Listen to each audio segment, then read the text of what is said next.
intro. Sounds good. Alright, so we're going to be doing our Avatar constructed set review. We'll be mostly focusing on Pioneer and Standard, which is kind of how I've done a lot of set reviews before. A little bit of Modern when the cards come up, or Legacy, or whatever, but generally speaking, mostly Standard and Pioneer. And we'll just kind of go through. We're going to skip a lot of the draft chaff, but we're mostly going to go through all the mythics, rares, uncommons, appropriate commons.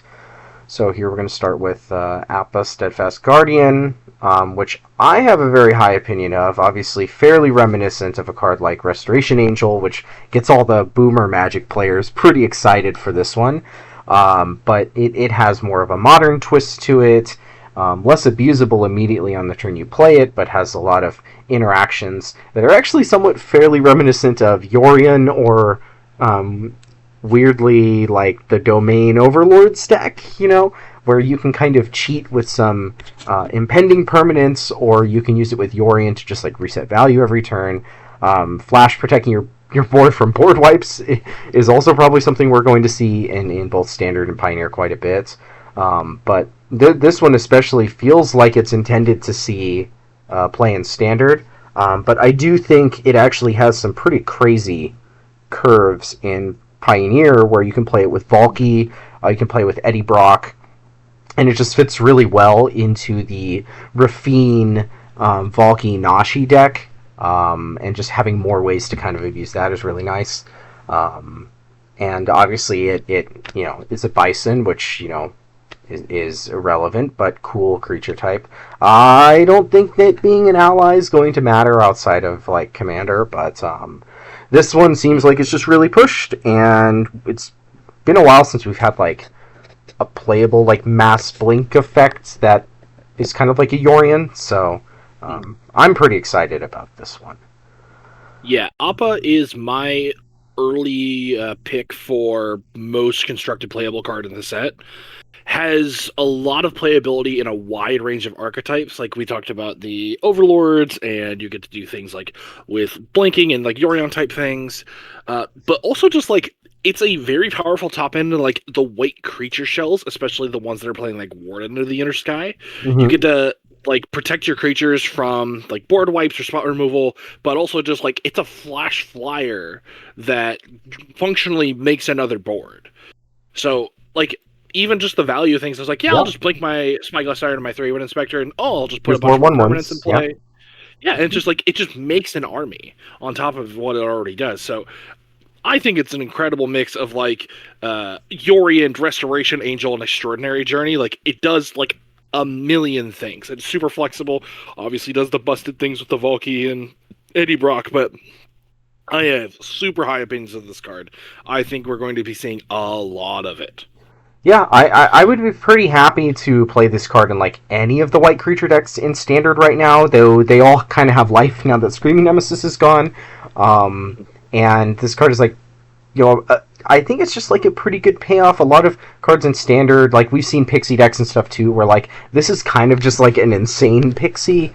It does have some other interactions with like warp cards, like Possibility Technician, Nova Hellkite, Quantum Riddler, stuff like that, where those will also trigger it to make extra 1/1s. Not sure that that's the most relevant. I think in general this is just, like an army in a can that like just has tons of utility. So yeah, definitely like super powerful. I'm not sure I would rank it like necessarily number 1, but it's definitely like up there for me. Like this card has so many cool interactions, and the pre-order price is definitely like pretty high, and I wouldn't necessarily buy it for that, but it's definitely a card I'm hoping to put in to try out in a lot of decks. Also, randomly, like, they gave us Sunfall protection after Sunfall rotated, so... Worth noting, there is the, I forget, the mono-white combo deck that makes your creatures convoke. Yes. This also, like when you airbend something, it makes a creature, and then you can use the convoke to cast the spell from airbending. Yeah. And it makes the guy to help you convoke, so it just lets you cast everything immediately. I think that might just be a deck too. Yeah. So yeah, that deck, someone either 5-0'd with it or played it in a challenge or whatever. And where you use Dazzling Theater, I believe, is the is the I believe room that's right. that you use. Yeah, and you can use that with this to just kind of like just go off. So Yeah, yeah, absolutely. Card is incredible. notable difference between Appa and like Aven Interrupter is you can immediately cast the airbended cards, Mm. whereas a lot of these other effects before have to wait a turn, right, to cast it. But yeah, you can just immediately like cast the card if you have just like extra mana, or in the case of like Dazzling Theater, yeah, you just uh, can do it immediately. So pretty Yeah, nice. pretty Um, crazy. yeah, so definitely a card I think we should look at for both formats. Yep. All right, the next one is Avatar Aang, which obviously some versions are pre-ordering for like outrageous price. This is the four color payoff. Wants you to do all the different bending, which is like super flavorful, right? Like a smash hit with that. Definitely not an Omnath though. I think No. this card is like fine in standard, though it does not have a once per turn restriction on the drawing a card. Obviously, right? Like because it wants you to do it 4 times, which like I don't know. I mean, firebending is probably the one you can do the most in one turn, or like the most different Mm. instances of it, right? Mm. To just like draw a bunch of cards, but I don't think this card is really ever transforming in standard. I do think it's mostly going to be a commander card, though it is like reasonably. I mean, I was to say it's actually like pretty powerful when it's transformed, right? But Yeah, um, like kind of busted if you flip it. right, Um, right. the It fact that it basically draws a card every time you attack yeah, is awesome too. yes, I I have serious doubts that you'll ever flip it in constructed formats. Feels like melding old Bruno Gisela and yeah, Elder Spoon. Like probably a bit of a pipe dream, but like you'll tell people about when you got to do it and it'll be sweet. yeah, But just like attacking, making 2 mana, drawing a card is not bad. I do feel like it's one of those things like if this doesn't see play in the immediate format, it'll probably basically never see play because of the inherent parasitic nature of it. But yep, cool card. yep. Probably like something you build a cool deck around, not trying to win a tournament with. But really cool. Love it. Glad it exists. I could see it show up a little bit. Like it's very possible to play like 3, 4, and 5 color decks in standard right now, even slower mid range or control decks if we wanted to. The mana can be good enough. There's just no real incentive to. I don't think this is like not an incentive to. Like there are definitely like pushed cards of all of the different bendings together. So like I could see it in some slower stuff. I think the thing that like really kills is like obviously like it's like pretty powerful when you flip it, but you would much prefer to get the Sphinx's revelation part immediately upon transforming, but obviously you had to draw 4 cards to transform it, right? So it probably doesn't need to Yeah. do much else to help you win the game. Um, Yep. so, but it's funny to me that this card feels like it fits best in like decks that play a lot of firebending, which I feel like are probably 1 or 2 color aggro decks. It's just the Yeah. easiest way to trigger it is just to like you don't even need to transform it, right? If you're just drawing a bunch of cards off of it, this is like good enough, right? So, um, yeah. Yep. Okay. Agreed. Yeah, the next one is Badger Mole Cub, which I'm very kind of excited about this card and not excited about this card. I'm very concerned about this card in Pioneer, and actually pretty excited about this card in Standard. Uh, Leyline of Abundance is banned in Pioneer for a reason. It's kind of disgusting with the Elvish Mystic curves. Obviously, this is a little bit worse, but not really.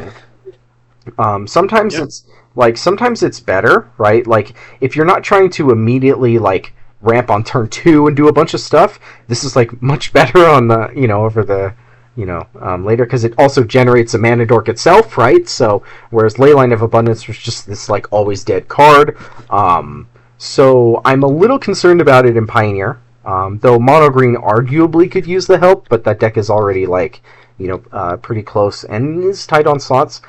And in Standard, I think encouraging people to play more green mana dork decks is nice.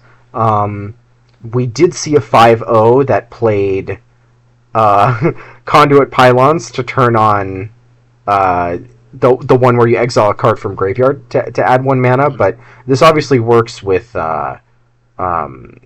the 1-drop you can tap a permanent, so you can just like tap this on turn 2 to generate 2 mana. So it's kind of like a free spell, right? With the mana, So this one is like I'm pretty excited to play green creatures, and obviously like I think Standard has kind of been lacking for a ramp strategy for a while, but I'm very concerned about this card in Pioneer.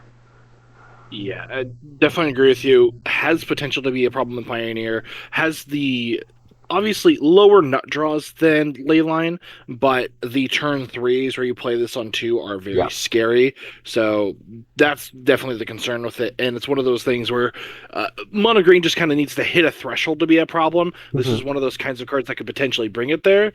But cool design, and I think for a Standard at least, I like this kind of card slightly more than Rampant Growth, but we'll talk about the Rampant Growth later. Yeah. But yeah, cool design. I do think there are like 2 more things that are like of note in like mostly Standard with this, because again I think this is though I do think like some of the Collected Company Elvish Mystic decks should be playing this in Pioneer, but in Standard it is a green haste creature later in the game, because you can still attack for 1 with a 1/1 haste creature, which I guess can come up post board wipe if you're playing this in some green deck where you just play it and then you target the land and you just an untapped land and you just attack, But of note, Earthbending does not trigger if the land. It only triggers if the land dies or is exiled. So your opponent can still flood mod because it's a creature, and so they can still do like unsummon effects on it, which is like pretty brutal. Or like Blood Pits Drowner. Exactly. So, definitely like has some more nuance in Standard. Pretty powerful card. Definitely likely to be one of the more powerful cards in the set. Agree. Okay, Boomy Unleashed. This one is not really constructed playable, aside from the fact that Bard class. Anytime you look at a red-green legend in Pioneer that like has some degree of like power, like this is 2 bodies for 5 mana, which is not bad. And if it has haste off like Reckless Stormseeker or anything else, really, like then it's like really powerful, right? But that's really about it. Is like Bard class bullshit. Or like red-green Stompy in Pioneer, which can just play random red-green legends for 4 or 5 mana because you have like Reckless Stormseeker and stuff. In Standard, I guess it is 2 bodies, which is not terrible, but it's hard to convince me to like play this over like a Nova Hellkite or any of it. There are a lot of really powerful 5s in Standard, so I don't think it's like, quite enough. I think I recall people talking about like Anzrag the Quake Mole. Yes. And it being excited to play that kind of card. This like feels powerful. It is a lot of power and toughness. That is, I think, the only way it sees play is like, well, if you just like, put a bunch of power into play and that's good enough, like this card can be good. I do think it's interesting when you animate something like Restless Ridgeline with it. Yep. That's just a giant monster that is so much damage. Yes. Like, maybe the Elvish Mystic decks can do something like, or the Llanowar decks, I guess, do something like ramp into this, like Hellkite on 2, whatever, 4-drop this, and your opponent just dies. It does work like really well with the Badger Mole, right? It works pretty well with that. But yeah, I mean, I don't think it's like unplayable in Standard or anything. I think you need a pretty big reason to play this over like any of the other 5s in the format. Obviously, this card is like kind of insane if you have something that says creatures you control have haste, and it's like 13 damage, right? On from there, just right? Dies, so, like exactly. So it's not by any means like a bad card, but it does require a little bit of work, I think. The untapping all lands on the connector is that's like really powerful. Yes, even if you like don't have other lands, just like the one Earthbend one. Yeah, it's like obviously it's not a wilderness wreck, but that is useful. So it gives you a lot of functional mana, right? So Definitely a honestly, card to like look at. if this card sees play, I think it's because this card is the core of what the strategy is trying to do. Right. Because doing the thing with this card ends the game most Yes, of the it time. does. Yeah. It's just, are 5-mana green creatures playable, I think, is kind of the core question for Standard. Yep. Yeah. It's kind of how I feel. Like it. Okay. Faded Firepower. I think this is mostly just fucking commander baits. Like, it doesn't, we don't really play these kinds of cards in Constructed anymore. There was a time when we would play these. Like, Torbrand was a good one because it was a creature, so it always, triggered itself, but we don't really play Dictate these. of the Twin Gods did see play. It did, yeah. It's just... It's hard to imagine a world where we play this kind of card, especially when we have, like, O'Hare Maxinel in the format, and it's just like... Right, and that's, like, only seen a little bit of play. Yeah, and it's like, it's mostly faded out, and that card was a creature that was hard to get off the board. Yeah. This is just an enchantment. Right. It doesn't do any damage on its own. Sure, it amps it, but, like... Yeah, it doesn't even double, right? It's just plus the amount of whatever the X value was, right? And so, in order for it to be better than, like, playing a Fireball effect, right, you need 2 permanents to deal the damage, right? I feel like if it's, like, later in the game, like, that's just not going to happen, so... I think this one's mostly just commander baits. Unfortunately. Feels weird that we have this kind of design in 2025, but I guess... Yeah, I mean, these cards are cool and fun and exciting. I actually like those cards for limited, too, because then, like, all your 1/1s and 2/2s just kind of end the game. It does work really well with Firebending as well, which, again, I don't think is going to be super relevant Constructed. Like, I don't think the red Firebending decks in Constructed would play this card, but in, like, limited, it makes a lot of sense to have, like, a big mythic like this. It does have Flash, right? So... it feels like the kind of card you pack one, pick one, and build your draft deck around, and because in the middle of combat, it's like, oh, you're dead, because I just put this into play for X equals 6. Exactly, yeah. Okay. Ko the Face Sealer. This one is one that I'm, like, fairly excited to play, even though it's significantly better in Commander, though obviously everyone in Commander doesn't know how this card works, because this is like a linked ability, because obviously, like, if you give this an ability, it also, like, doesn't work with other linked abilities. Correct, yes. You can't do, like, an Arc Slogger. I think the Arc Slogger type, but people think you can, right? And so we haven't really seen a card like this that makes all these linked ability confusions, and makes people have to learn that very much, because it usually doesn't matter that much.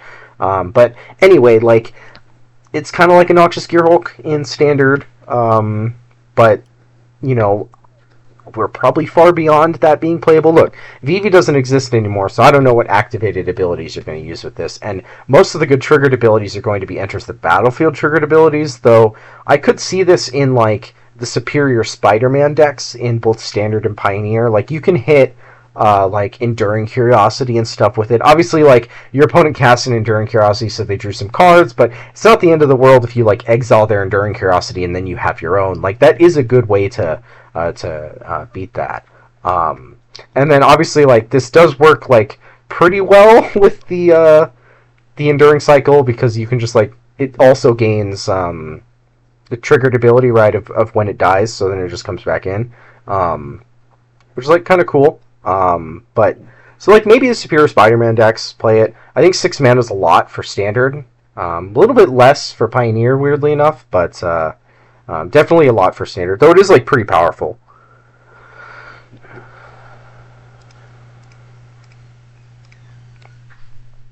Okay.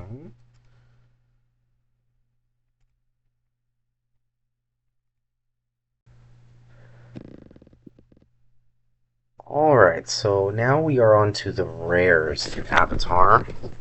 Mm-hmm. Alright, so the first one is Aang at the Crossroads, the Bant legendary Aang. Fairly reminiscent of Collected Company or Yathan Road Watcher. Like, they both do similar kinds of, here's a creature that puts another creature into play. I think it's a little bit of an easier way to balance Collected Company. Probably not nearly as constructed playable, though. But this one does have some pretty cool opportunities to maybe kind of break it with like Spark Double and stuff. It is an ally, which like could be relevant. I don't think it flips into anything like particularly good in either Standard or Pioneer. 4/4 flyer that makes a 2/2 creature on your end step is nothing like incredible. Though I guess there's nothing like with earthbending, you can target a land that's already earthbended, so you can make a 2/2 and then turn that 2/2 into 4/4, which is a lot better than just making a bunch of 2/2s in Standard. But I think they're really, I mean, I like cards like this that are creatures that find you more creatures. It is notably a human, which same with Yathan Roadwatcher, is actually fairly relevant for Pioneer, because you can play like 5-color Coco humans and stuff, and you actually have reasonable redundancy. But I think the really cool thing is like if you put like a Spark Double into play in Pioneer with this, or maybe there's some weird spinning the wheel deck with 3 mana clones, and then you can Legend Rule, which does transform it at the beginning of your opponent's turn. So maybe there's some kind of like weird, cool stuff we can do with Aang. Yeah, my thoughts are mostly like I see it as a new version of Garuda. Yeah. I don't, as reasonable as I think this effect is. Like Yathan Roadwatcher doesn't currently see play, and I think that's probably a better version of this kind of card. Yeah, not saying that it won't see play, especially when we get to lore, when we get the new Fauna Shaman card. But I think it's playable. I don't think it will see much play, and I think that's a shame because cards like this are pretty cool. Yep. I think 5 minutes is a little bit too much for this kind of effect. Yathan saw a little bit of play in like Absent Pixie in Standard, and I don't think you would really play 5 mana for that effect. Yep. Okay. Next one, not really much to say about it, is Aang's Iceberg. Just a really nice upgrade on Banishing Light effects. Notably, this one... Quite a big one. Yeah, this one can target your own permanents, which is actually quite nice for resetting some of your ETBs and stuff. Yeah, I mean the water bending is a nice little plus. I feel like it's not going to come very often. Usually, you don't really want to give your opponent back the permanent, but it's not nothing. And Flash is pretty good, so this should see some play. Yeah, Flash, like 3 upsides on Banishing Light is not nothing. Sure, Banishing Light hasn't seen play in like a decade, but yeah, you know, this might be enough. Yeah, obviously, like Perilous Snare sees play because it's an artifact, right? And it's not terrible. But yeah, this, we were pretty close to registering Stasis Snare in some decks. Paying 3 mana for Leyline Binding is fairly similar to this card. And Leyline Binding at 3 mana, even without like triggering a Beans, was like actually like pretty good. So Flash is like much better on this than I think a lot of people will give credit for, but not a super like deep or nuanced card. Just pretty good removal spell. Okay. Next one is the blue-white Aang. Pretty similar to cards like Spell Queller, and obviously, I think that's where some people are going to end up playing this. And in Standard, it's probably going to play fairly similar to what Spell Queller did in its Standard format of you just play it in decks that curve out, and then here you have this nice little redundancy for blue-white Flash in Standard, where they already have Aven Interrupter, which also does synergize fairly well with Aang, so... we may see decks play like a bunch of both of those effects. Notably, it is an Avatar, right? So you can't get it off of Black Overlord, which may actually be relevant a little bit, though probably not the most. It's not irrelevant. He does transform into something that is like pretty good. 8 mana is a lot. Waterbending, not probably the easiest in decks that are playing this, but I have to imagine if you're playing this, you're probably playing like Spyglass Siren and Novice Inspector as your 1-drops. And so it may actually be a bit more feasible to transform him than I think people think. And obviously, like Um, if you transform it, like sure it loses flying, but like it's just a big boy. But yeah, Yep. obviously, unlike Aven Interrupter, you can still use it as kind of like a bounce spell. Mhm. And yeah, so Yeah. pretty happy with it.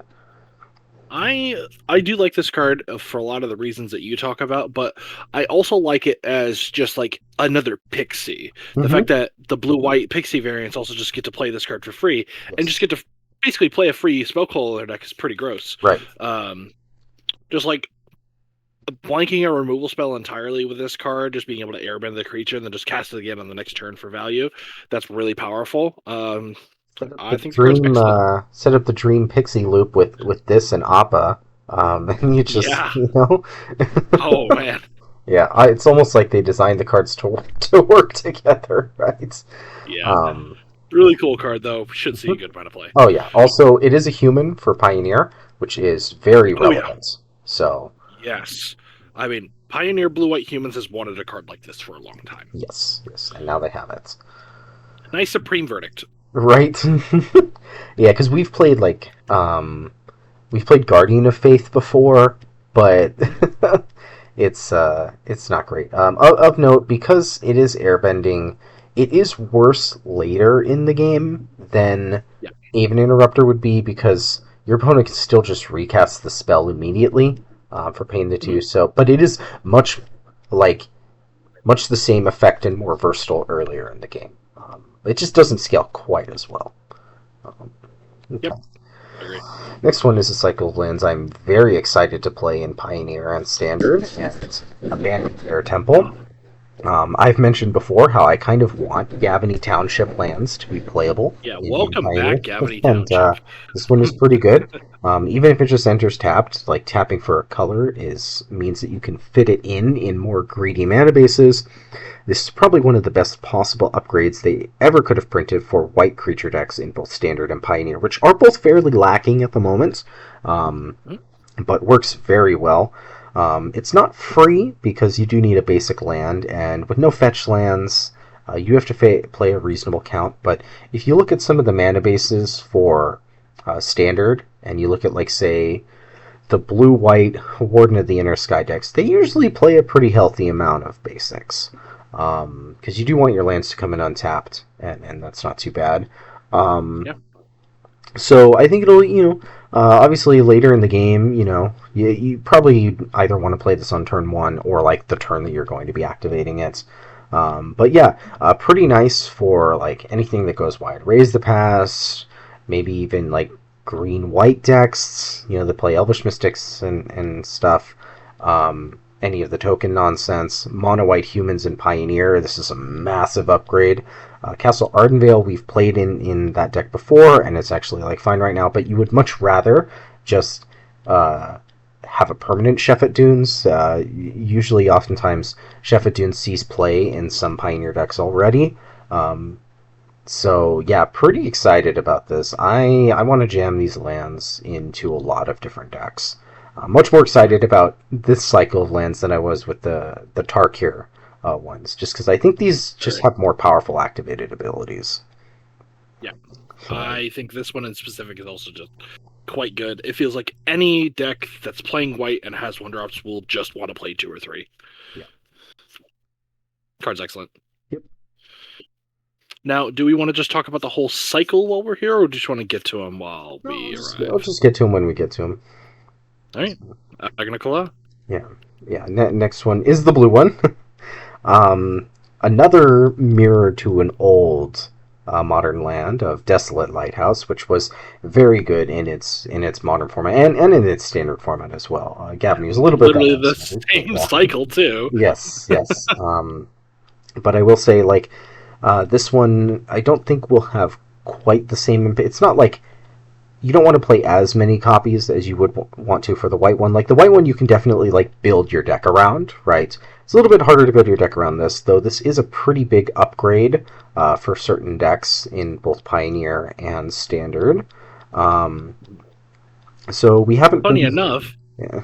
I think this card would have seen the most play in the VV decks. Yes, Like yes, just a absolutely. land that lets you filter would have been insane. Look, and So they played a high amount of basics. mhm. But in Pioneer we do have decks that already like Guy Reach Sanitarium and stuff. Like, sure, like that works with Narset, but there are decks that like could just want like a looting land. Like it's really important in Pioneer, especially that this taps for colored mana. Playing a colorless land is just too much of an ask. Even if like you'd much rather play like a Guildgate over a colorless land. Um, like this could be better in some of the control decks because you can still just cast your counter spells off of it. In standard, we do a lot of the blue decks like Vivi in particular. Yeah, absolutely would have loved this. I expect that this will see play in a pretty healthy amount in standard. Like blue white control, especially likely wants to be playing this card. Maybe omniscience in some capacity. Yeah. If there's like a blue green X ramp deck, I think they can play this pretty free. You're going to be finding your basics with the rampant growth and some of the other ramp spells. So I think it's pretty reasonable to just play this card. If you're a blue, like maybe like someone like there's like a blue red deck. Like I think if like blue red prowess is playable, I've tried playing leagues with that deck and I don't really have high faith in it, but they might want this kind of card. I think there's a good amount. Maybe there's a superior Spider-Man deck where you're fine just playing this as a tap land because similar to Meringue River Regent, like on curve, you can just end of their turn 4 just start looting, right? And guarantee that you're going to put it in your graveyard. So I think it has a lot of good homes. It's been a while Yep. since we've had a land that does anything remotely similar to this in standard. So, Mhm. yep. Okay. Airbender Ascension. This is the first one of the quests cycle of cards, and I think some of them are like pretty powerful. This one is kind of like it's just like a blink effect. But I think it's pretty reasonable to level this one up. Sometimes it'll be like a tempo spell, right? Where like you just airbend your opponent's creature and Mhm. they have to take their turn off. Like if it's on curve, right? Like if you play this on turn 2 and you airbend their creature, right? They have to take their whole turn off to replay it. So that's like pretty powerful. Um, and like 4 counters is not that hard to trigger this, and it is like a good value engine. Yeah. So I expect I want this to see play. I want to target my opponent's Oculus with this. Yeah, right. Like, cool, you have to pay 1 less mana, but good luck getting 6 more cards in your graveyard. Yeah, yeah. So Mm-hmm. yeah, so yeah, cool little value engine that like has a lot of flexibility. So definitely playable in the Pixie decks. So again, the Pixie decks are going to have a lot more card choices. So I think it's going to be fairly crowded, but really flexible. Yep, like it. Um, Avatar Destiny, one of the weirdest cards in the set. Notably, not technically a green reanimation spell. Because it only pulls from the pool of the milled cards, but it is this. it kind of just. Everything is this threat, and you never lose your threats, right? So it's really weird. I don't really know what to make of it. I think it's playable. Like it can hit hard, and once you have it attached, if your opponent just keeps killing your creatures, like if it's just like actual like destroy effects, this card is really good, right? But I don't know, like it's so weird. I think in Pioneer you could play it in like Boggles, where you kind of just want your creature to replace itself when it dies, and you can just play 1 and tutor for it. Like 4 mana is a lot, but maybe there's like some matchups for that. I don't know. It's a weird card. Yeah, maybe when you think your opponent's mostly going to like Supreme Verdicting you as their way to answer your Yeah. creature. It feels like they wanted to try to put a card like Pattern of Rebirth into Standard, Yes. Yeah. but realized they couldn't do that. So this is like kind of like the way they could make it work, and also see like an interesting top-down design. Yeah, I think the card's cool. I am personally probably going to struggle with like how to make the card work, but yeah, a card that I'm glad exists. Yep. Yep. Yep. Best friends. With small creatures that mill you. So, town greeter, maybe? Maybe your town greeter. So, yeah. Alright, Avatar's Wrath, the board wipe with set mechanic in the set. This one is pretty nice, and it's almost like it's a one-sided board wipe. Like, when you board wipe with this, and like, sometimes you're the one who gets to develop first, like redevelop first, right? So I don't know. It's really weird. I think it's going to be powerful. It does come up that you could randomly shut off some decks or some turns because like your opponent can't questing druid, right? So yeah, They can't cast their plotted slick shot. Exactly, stuff like that. They're a fucking quantum riddler or something, So it's not like irrelevant with it. It's just really weird, though. Notably, obviously, like, you get to redevelop sometimes first, but you always get to like keep a creature, right? But yeah, so I think it's going to be pretty powerful. May depend on like, if your opponent is playing a lot of ETB effects, like, maybe it's not actually very good, but really exciting and interesting card, I think. This card screams Warden of the Inner Skies and or Regal Bunicorn to me. Yeah. Like, you cast this with a Warden in play, you hit them for 8, they don't get to play a chump blocker, you play out your creatures again, you get put a bunch of more counters, and they just die. Yeah. Like this card seems excellent. Yeah, I'm pretty excited to play this card. Reminds me of, there are a lot of white creature decks in both Standard and Pioneer that will play Split Up in their creature decks because they can manipulate it, right?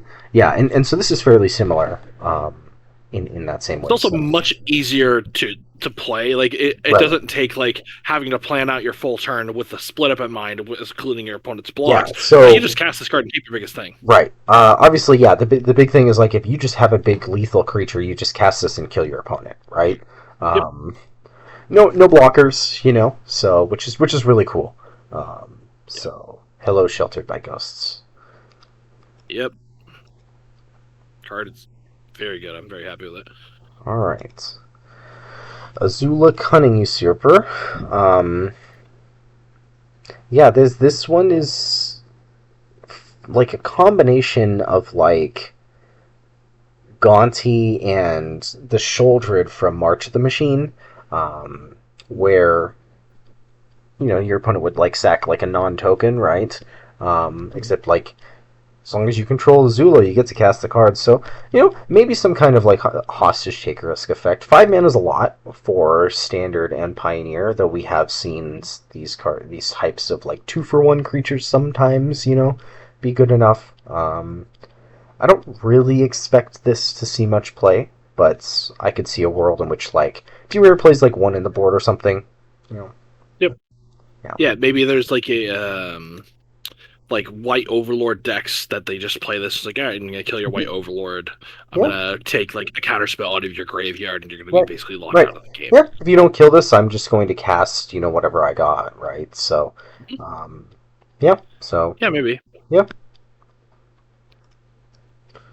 Okay, Bossing Say. Unfortunately, does not synergize with the walls, which may be a little bit of flavor fail there. But this is another one of the land cycle. I think it's a little bit less exciting than the other two that we've seen so far, though of note, it is kind of like a weird sorcery speed Mirex type thing, but because of how Earthbend works, you could also...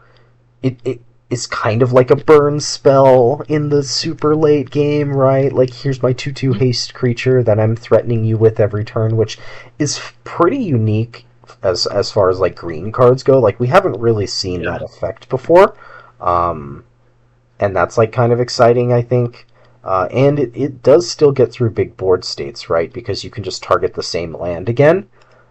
So then you like Earthbend 2 and then Earthbend 2 on the next turn, so you have a 4 Yeah. 4. So you can still attack through like big creatures with these. Yeah, in longer games, like this card just represents a Mutavault that comes back. Yeah. Like that's scary for some decks. It's Mm-hmm. also just like sometimes there's like you want the trigger on like your Restless Land, and you're just like, yeah, Yep. I'm just gonna animate my prairie and hit you, Mm-hmm. and next turn I'm just gonna activate it regular, and I'm going to hit you for a lot. Yep. Yep. So kind of a scary card. Like I think it's quite good, and like Yes. one of those things, yeah, we haven't really ever seen in green before. Like, Yeah. yeah, the card is I quite think something. yeah, like for this one the sorcery speed restriction doesn't matter that much because it gives it haste, right? Um Whereas we had that land um from Dominaria, where it was like mill 3 cards, make a 2/2 sorcery speed, right? Um, Mhm. we had like that one in green, but it's very different. Um, yeah, this is kind of like a burn Talking about spell. Argoth. Yeah, yeah, Argoth. It's kind of Yeah. like a burn spell. Really cool. Has some implications in Pioneer. You could play it in mono green. I don't know that it's actually very good. You play a high basics count, but you don't play very many lands. And this is like a terrible land on turn one in that deck when you're trying to play so many Elvish Mystics. But as far as like standard goes, I think this goes in like all the green decks. It is also one of the ones that's better in multiples.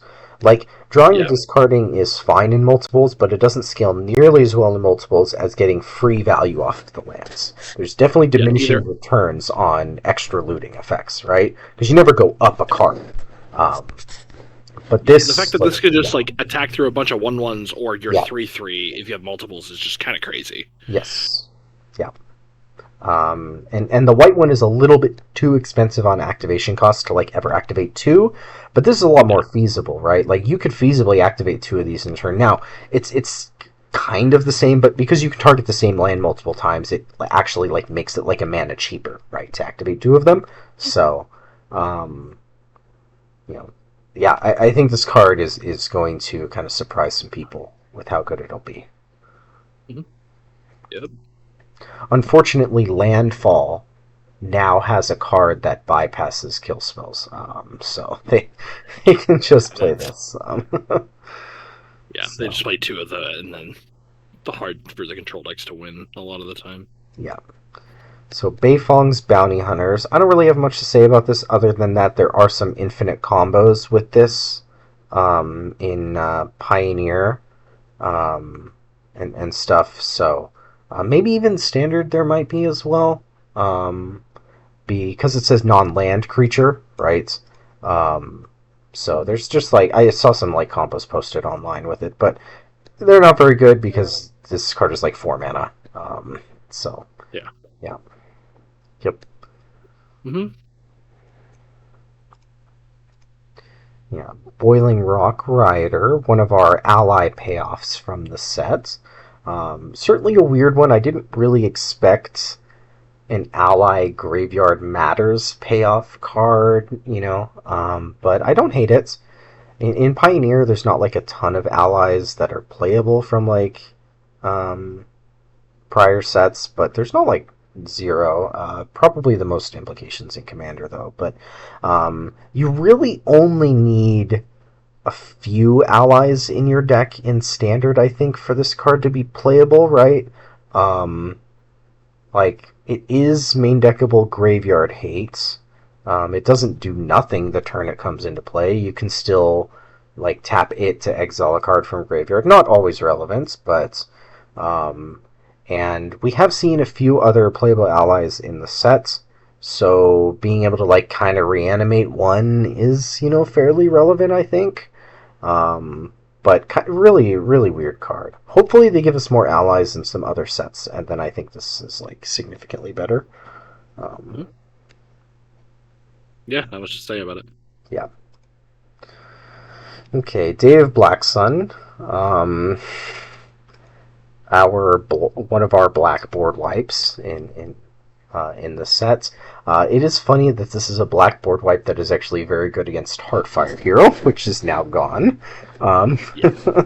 But that could be relevant, in other ways, in that it shuts off like Vengeful Blood Witch stuff, right? Which could actually be something that's relevant going forward. So, but I do generally like having these like Path of Peril-esque effects. So The mediocrity on the rate though is pretty poor.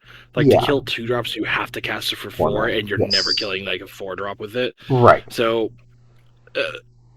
I struggle to see a world where this card sees a ton of play, unless Yeah. like Raise the Past is a problem. But even then, it's Right. probably better to just like play Graveyard Hate. But hey, maybe we'll see. Yeah, I mean it is a nice little check on if there's like a deck that makes a bunch of token creatures or something, like, just like, you can still just play it and kill like a demon token or whatever, right?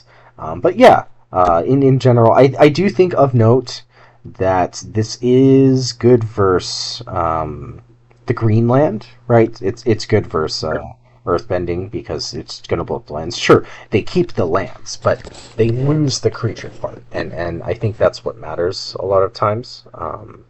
So, yeah, I guess it does work pretty well. I think against Enduring Innocence. Like you're probably fine paying 5 mana against like the mono white token stack to just Sure. Yeah. blow up everything. And against them, you can still play it for X is 0. So but ultimately, it's not like an incredible board wipe in standard. So, but I do like that we have these kinds of like fringe sideboard cards. Agree. Okay, Diligence. Definitely one of those. Yeah. But back on Day of Black Sun for a second. For those kinds of cards where it's like they are niche, but they can be powerful in the right circumstances, I'd rather them exist than not. It's just knowing what we know about like what cards are currently playable or will be playable in the next standard format. It's hard to see worlds where we'll see a ton of play, but I think that's okay. Yep. All right, Diligent Zookeeper, one of the coolest cards in the set.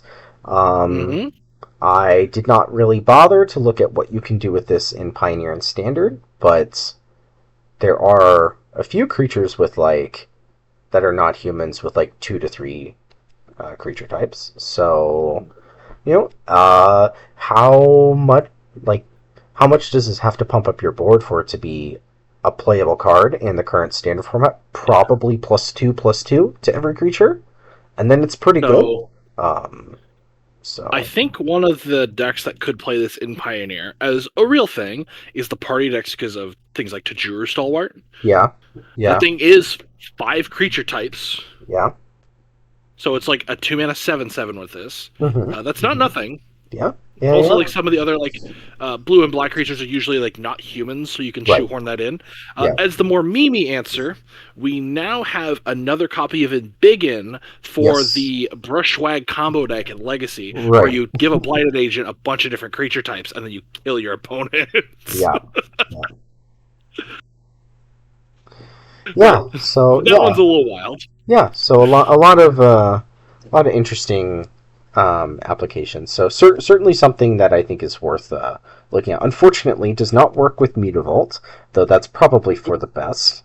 Yeah, I think 12/12 Mutavault is probably a bit much. yes, but they did give us a few different cheap playable creatures that have like multiple card types, and obviously like if you have like an elf rogue ally or something, right? Like then those are going to get pumped up. So I would be curious. It is not the easiest thing on Scryfall to search for, hey, I want all creatures that have like 3 or more different, creature types. That's not something that's like very easy to search for. I think there's like a tag for 4 or more, but you can't just like freeform search to my knowledge. I mean, there could be a way to like, syntax it in, but not very easy to search for at the moment.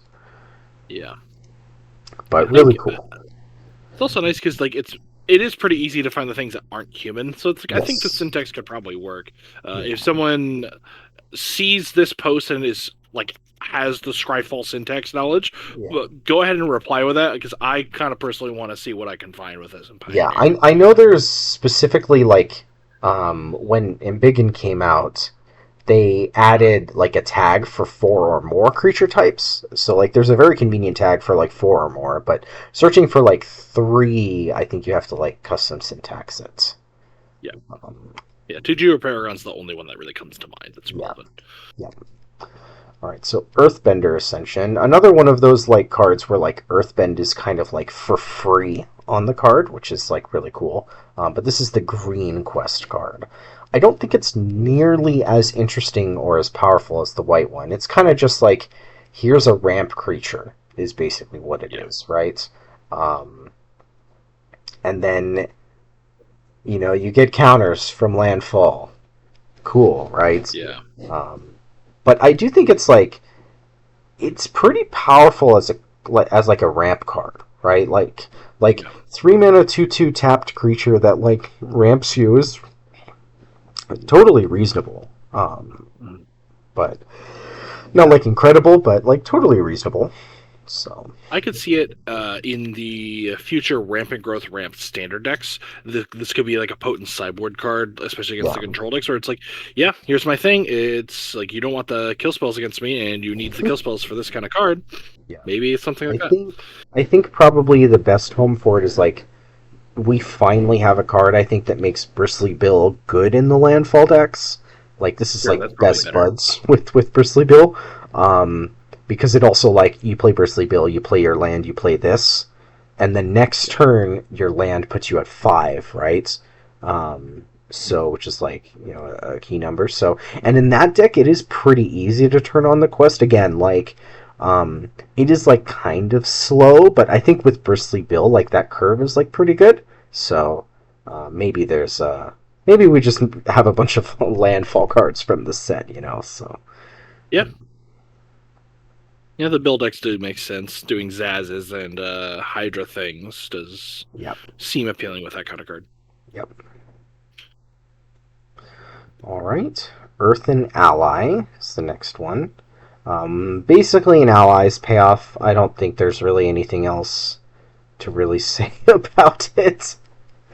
Um, Yeah, interesting card. yeah. That is a wild activated ability. Yes. Um, I think this one is basically just commander bait.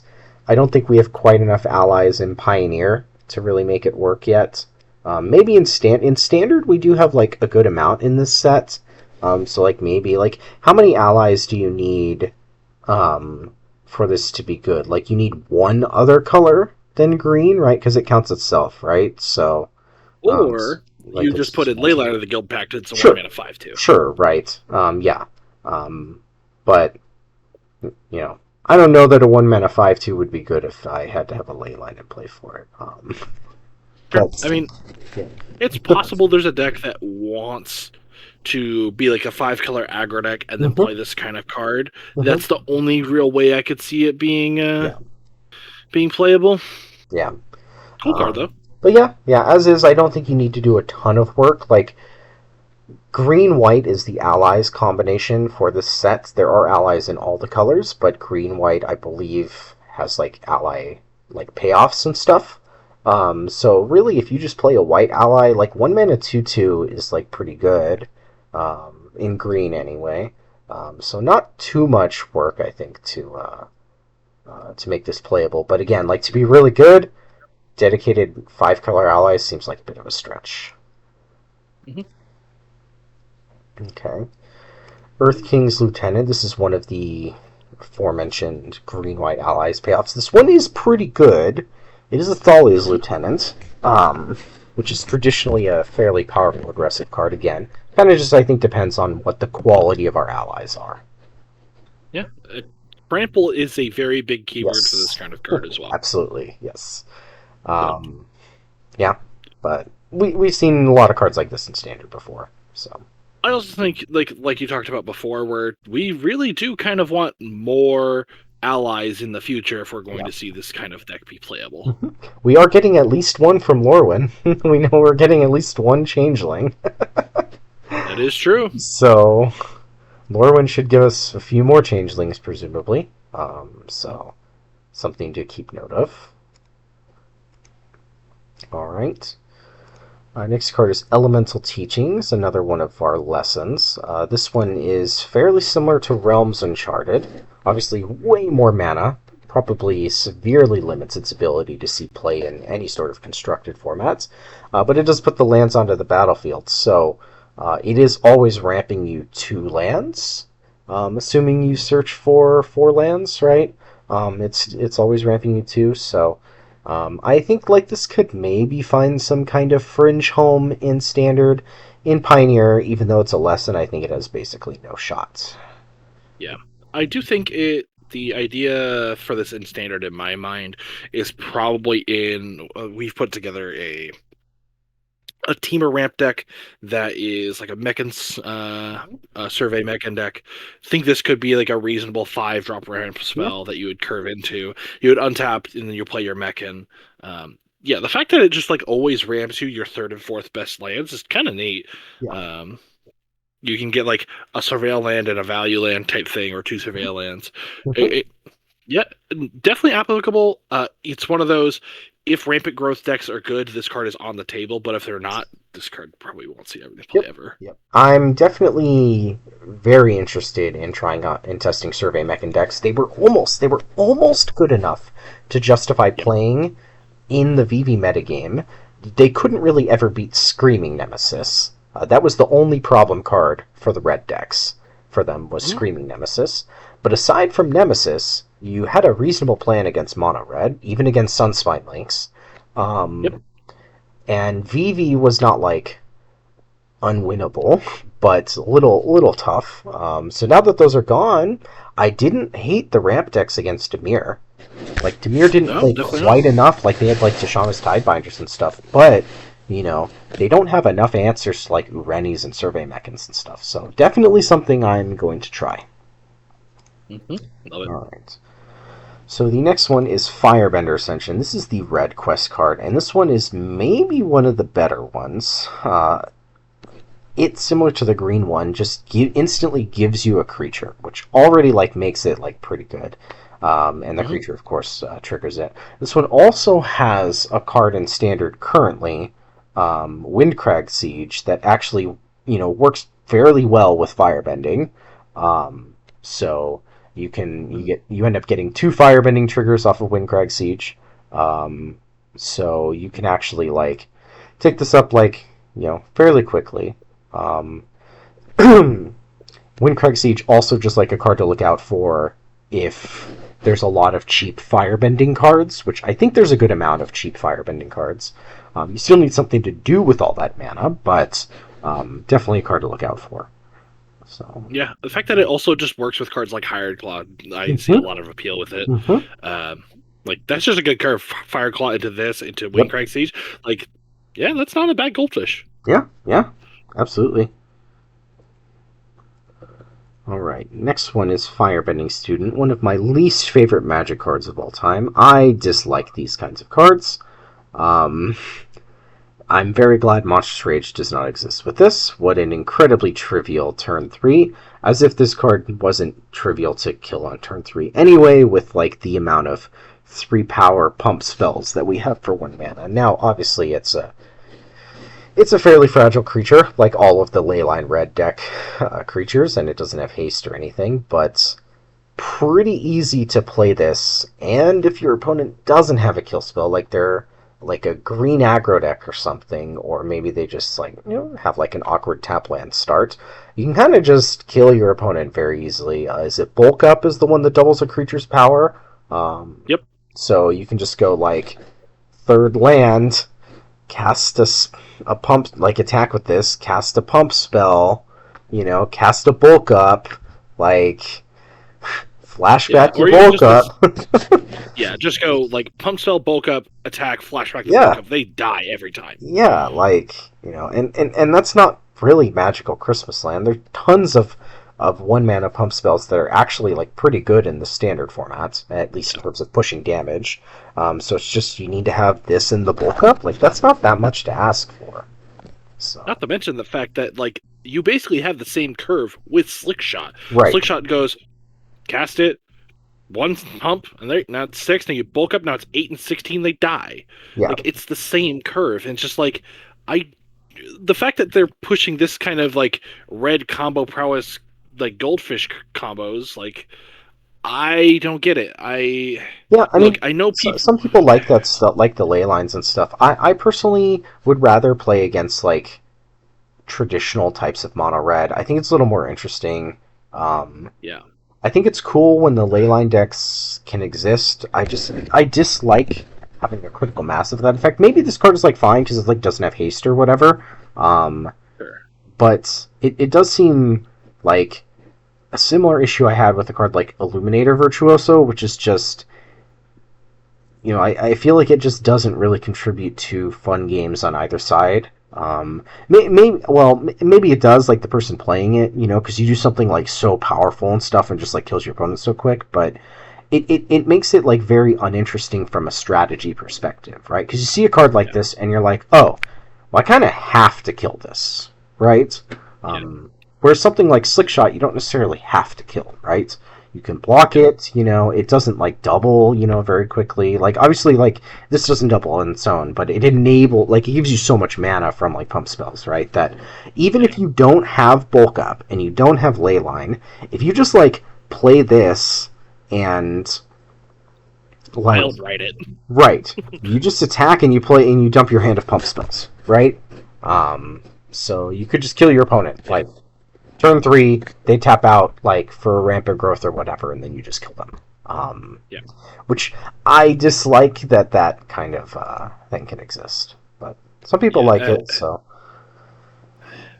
yeah, with you on that. I am also still on the team of play design loves like their Swiss Spears, and I think the direction they've gone with Swiss Spears has just been kind of awful for the game in a bad way, and Firebending Student feels like it's on the extreme side of the Swiss Spears that make for poor magic. yeah, generally I dislike prowess as a mechanic on must-kill creatures like this. I don't really like that they can protect it from toughness-based removal. I much prefer the design of Slickshot Show Off, where it increases the power, rather than a card like this.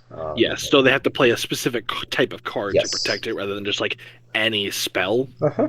Mm-hmm. Yeah. On the one hand, like, it is a 2-mana 1/2 the turn you play it. Like, it certainly is not, like, on its own, like, very good, but I think this card is probably, like, pretty good in Standard. Yeah. So. And I also think a world in which it is not good in Standard is just a better world to live in. Yeah. So, happy to be wrong. Alright, next one is Firelord Azula, a very weird Grixis card, but for me, the exciting part about this, I think we've seen some people do it because the Arena Early Access is today, where you can do this with Jeskai Revelation on curve. You play this on 4, and then you untap, and then you play your land, attack, and then fork your Jeskai Revelation on turn 5, and you just win the game when you do that, but your opponent probably should have killed your 4/4. But I don't think there's really like a ton of interesting things about this card. It's just you want to attack and cast spells, right? So I guess something is Firebending a mana ability in the sense that it doesn't use the stack, or is that actually a trigger? I think it's a trigger. Need to refamiliarize myself with this MCR. Because Burning Tree Emissaries is a trigger. I'm pretty sure this is a trigger. I think the ones that are mana abilities are triggered abilities that generate mana that are attached to mana abilities. Like when you tap a land for mana, add an extra mana. That doesn't use the stack. But I'm pretty sure Firebending is a trigger that you can respond to. Man, I hope so. Yeah. But obviously, of course, like this has the more modernized text of it's not just instants and sorcery spells. If you cast like an Enduring Curiosity or something, right? You get to copy it as well. So Yeah. I can't imagine that's going to come up very often. Like I feel like this card is mostly a meme in Standard, but a fun meme sometimes. Yeah. So, And like a vanilla 4/4 you have to untap with yeah. like not unplayable, but like maybe a bit of an ask. Yeah, I think like if you're not doing something like Jeskai Revelation with it, I don't think you're going to play the card. Right. All right. Firelord Zuko, another unplayable Mardu 2/4, right? That's how it works. Mardu colors 2/4, unplayable, like Zerko. Um, Yeah. yeah. I think unlike so this is similar to the Firebending Student, right? With the Firebending X. But unlike that one, this is a 3-drop in 3 different colors. So I think not really abusable in Standard. Also requires like doesn't have the prowess. Yeah. So A lot more not being able to pump it up for free, yeah. Yeah. This card feels very confused to me. Like the abilities kind of want to do 2 different things. I understand it's like, oh, you use the mana from the Firebending to cast like flash spells, but it's just like, what spells are we casting from exile that are instants most of the time? And like, I don't know. It feels like a card that they didn't know what to do with. Yeah, I think it's mostly just going to be like a commander card. You can put Pia in the same decks as this or something, you know. Yeah. Come from there. So, I guess. All right. It is an ally, though. It is an ally. So, all right. The good firebending card, Fire Nation Palace, the red land in that cycle. A lot less interesting, a lot less to say about this one than the others. I think you play this in like the mono red leyline decks. You're already playing mostly basic mountains. This is going to come into play untapped when it's not your first land, and it only it knits you 1 mana. But if you can spend all that mana, it is an ancient tomb if you are building around firebending. So, yep, that's about it. It is kind of interesting with cards like Firebender Ascension, where it turns from Ancient Tomb into add 6, which is kind of crazy. I'm not certain how often that will come up, but it is an option, and both of those cards are like kind of just playable in red decks. Oh yeah. Like I think Firebending Ascension is really good. Yeah. Also, Firebending Ascension best friends with Voice of Victory, like any sort of the mobilized cards. So you could also play Stadium Headliner and Higher Claw, right, as 1-drops as well to turn off Firebending Ascension pretty fast. So. And both of those cards are totally fine using the mana from Firebending. So. Yep. All right. Foggy Swamp Visions. This is a card that I don't think anyone really expected to exist. It's fucking weird. And wild card. Yeah. I think it's pretty powerful build around. Yeah. You might be able to just kill people in, like, Raise the Past decks with this. I think there's a lot of decks that you could just like build around this card and be like, I cast this and I immediately win the game. Right. Cards like Imidane's Recruiter or Blood Witch come to mind as cards that are just like, this card just lets me kill you immediately when I cast it. And it's a card that like my brain has been working around for a while. I'm not 100% certain what a deck is supposed to look like, but my guess is that it's probably either supposed to be a supplemental Raise the Past, or that deck should probably have like cash grab type cards in it. Yeah, that's kind of my thinking is like, so obviously if you put in like Crater Hoofs and Imidane's Recruiters, you don't need to exile that many creatures to kill your opponent, right? But it does want you to play creatures, because ideally you would want to Waterbend, right? And then like Imidane's or, whatever. It is totally fine with Arden as well. Like, sure, it's not as good as Zombifying or Superior Spider-Manning in Arden, but it is still totally fine. Like, you do get the 1 trigger off of Arden, so even though you're going to lose the Arden, like, you still got value off of it. So, obviously, there could be some haste creatures, But Definitely another card that in the standard format where it's like, man, where is our Mire Tritons or Stitcher Suppliers? yeah, Like, we just don't have any of the enablers for these yeah. types of cards. I It's like, mean, I get it. Like, these types of cards might be a little too powerful if we did, but like, it feels like we're missing the point of having them. yeah. I mean, we do have Town Greeter and Black Overlord, which are like reasonable. Sure. We probably don't want like too much density of those effects, but we do have like a few. Um, Yeah. and those ones are certainly good enough to see play already in the standard Superior Spider-Man decks, the Sultai Reanimator. But yeah, this really does want you to play like creatures to waterbend with it to like really get the big payoff. So it strikes me as a card that like is probably at its best in like the Sephiroth decks. Like sure, like you know, you don't get like to attack with the tokens and keep them forever. Like you do exile the creature cards, but I think it's pretty easy to just kill your opponent, bringing back like 4 or 5 creatures off of this. Which sure, like like so it's 7 or 8 mana, but again, like you can waterbend something like Novice Inspector, right? Like because that's going to be like 2 things to waterbend with. So, and we've played Novice Inspector in like Raise the Past decks before, and now it's actually like a good card in Raise the Past if you're playing like this type of effect. So yeah, really, really weird card. I'm excited to try a bunch of different Foggy Swamp Vision decks, though. Mm. All right, next one. Great Divide Guide. Boring. It's a gem hide sliver. Yeah. Like it is a 2 mana Yeah. 2/3. It's playable and constructed if you care about allies. That's it. Yeah. There's also just like not a whole lot of great ways to give your creatures haste or a functional haste that wouldn't just Yeah. also kill your opponent. And so it's just, I don't think it even has like the combo applications we would want Yeah. for this type of card. So Yeah. I'm really low on it. Yep. Yep. At its base, it is a 2 mana 2/3 that taps for a mana of any color, which we've had 2 mana Not the worst. 1/3s, but the extra power is fine. Yeah. Nothing is spectacular. Yeah. I don't think the fixing comes up very often, given the standard format that we have. Yeah. Like, our mana is so good. If you're playing the allies, I think it will. Like if you're playing like 4 or 5 color allies decks, maybe. But yeah, I think in general, it's just kind of a whatever card. Yep. All right, Hakoda Selfless Commander, another ally payoff, sort of.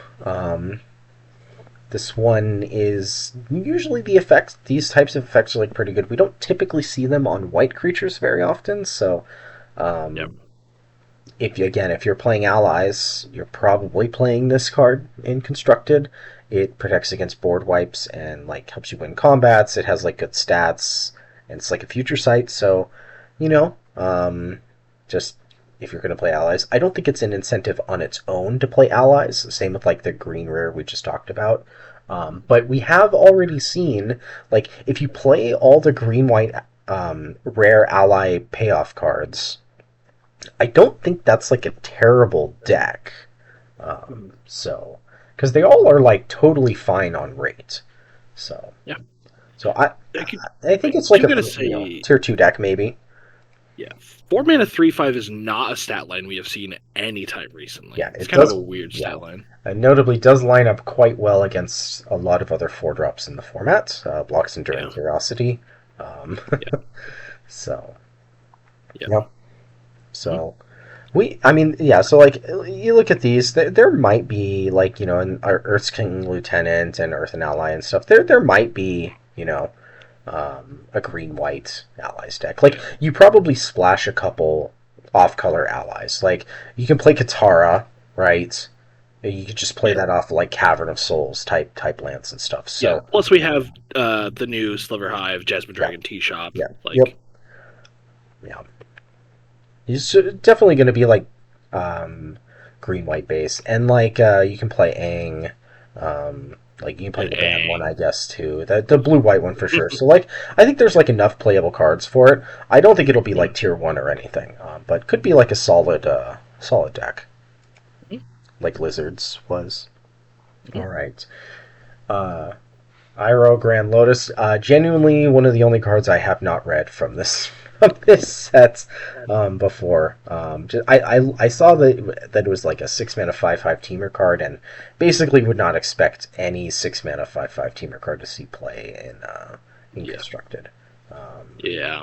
I it's just it's so hard to Yeah, justify playing this card. As much as like I would love to play this card, and I would love to be able to like right. flashback my ramp spell for one, or cast a quench for one. It's just like uh, untapping with this is such an ask. Like I mean, we already have a card like Sphinx of Forgotten Lore, and that card yeah. barely sees any play at Well, all. Lier saw play in its standard formats.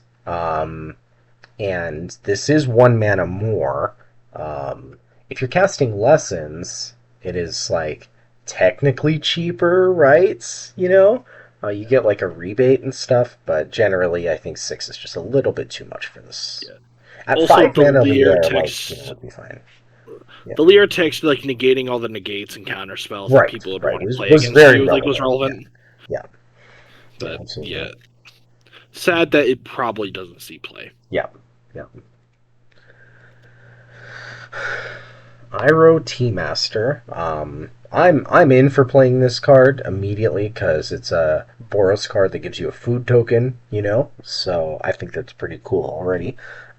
Mm-hmm. But this one is just like weird. But it's not bad on its own, right? Because you can just give them the food token, and then you just like make a 2/2, right? And so it's like a 3 mana 2/2 that makes a 2/2, and that's pretty reasonable. Um, Mm-hmm. and so if you play Yeah, things and like Novice Inspector and stuff in your like red white deck, you can always like give those and go from yeah, there. But I yeah, also think yeah, Novice Inspector would also like Spyglass Siren because like for some decks it gets hard for them to actually use the maps and such. uh huh, uh But huh, yeah, like I think the card is playable. yeah, I might be a tad bit of an ask, but like yeah, not the worst thing ever. yeah.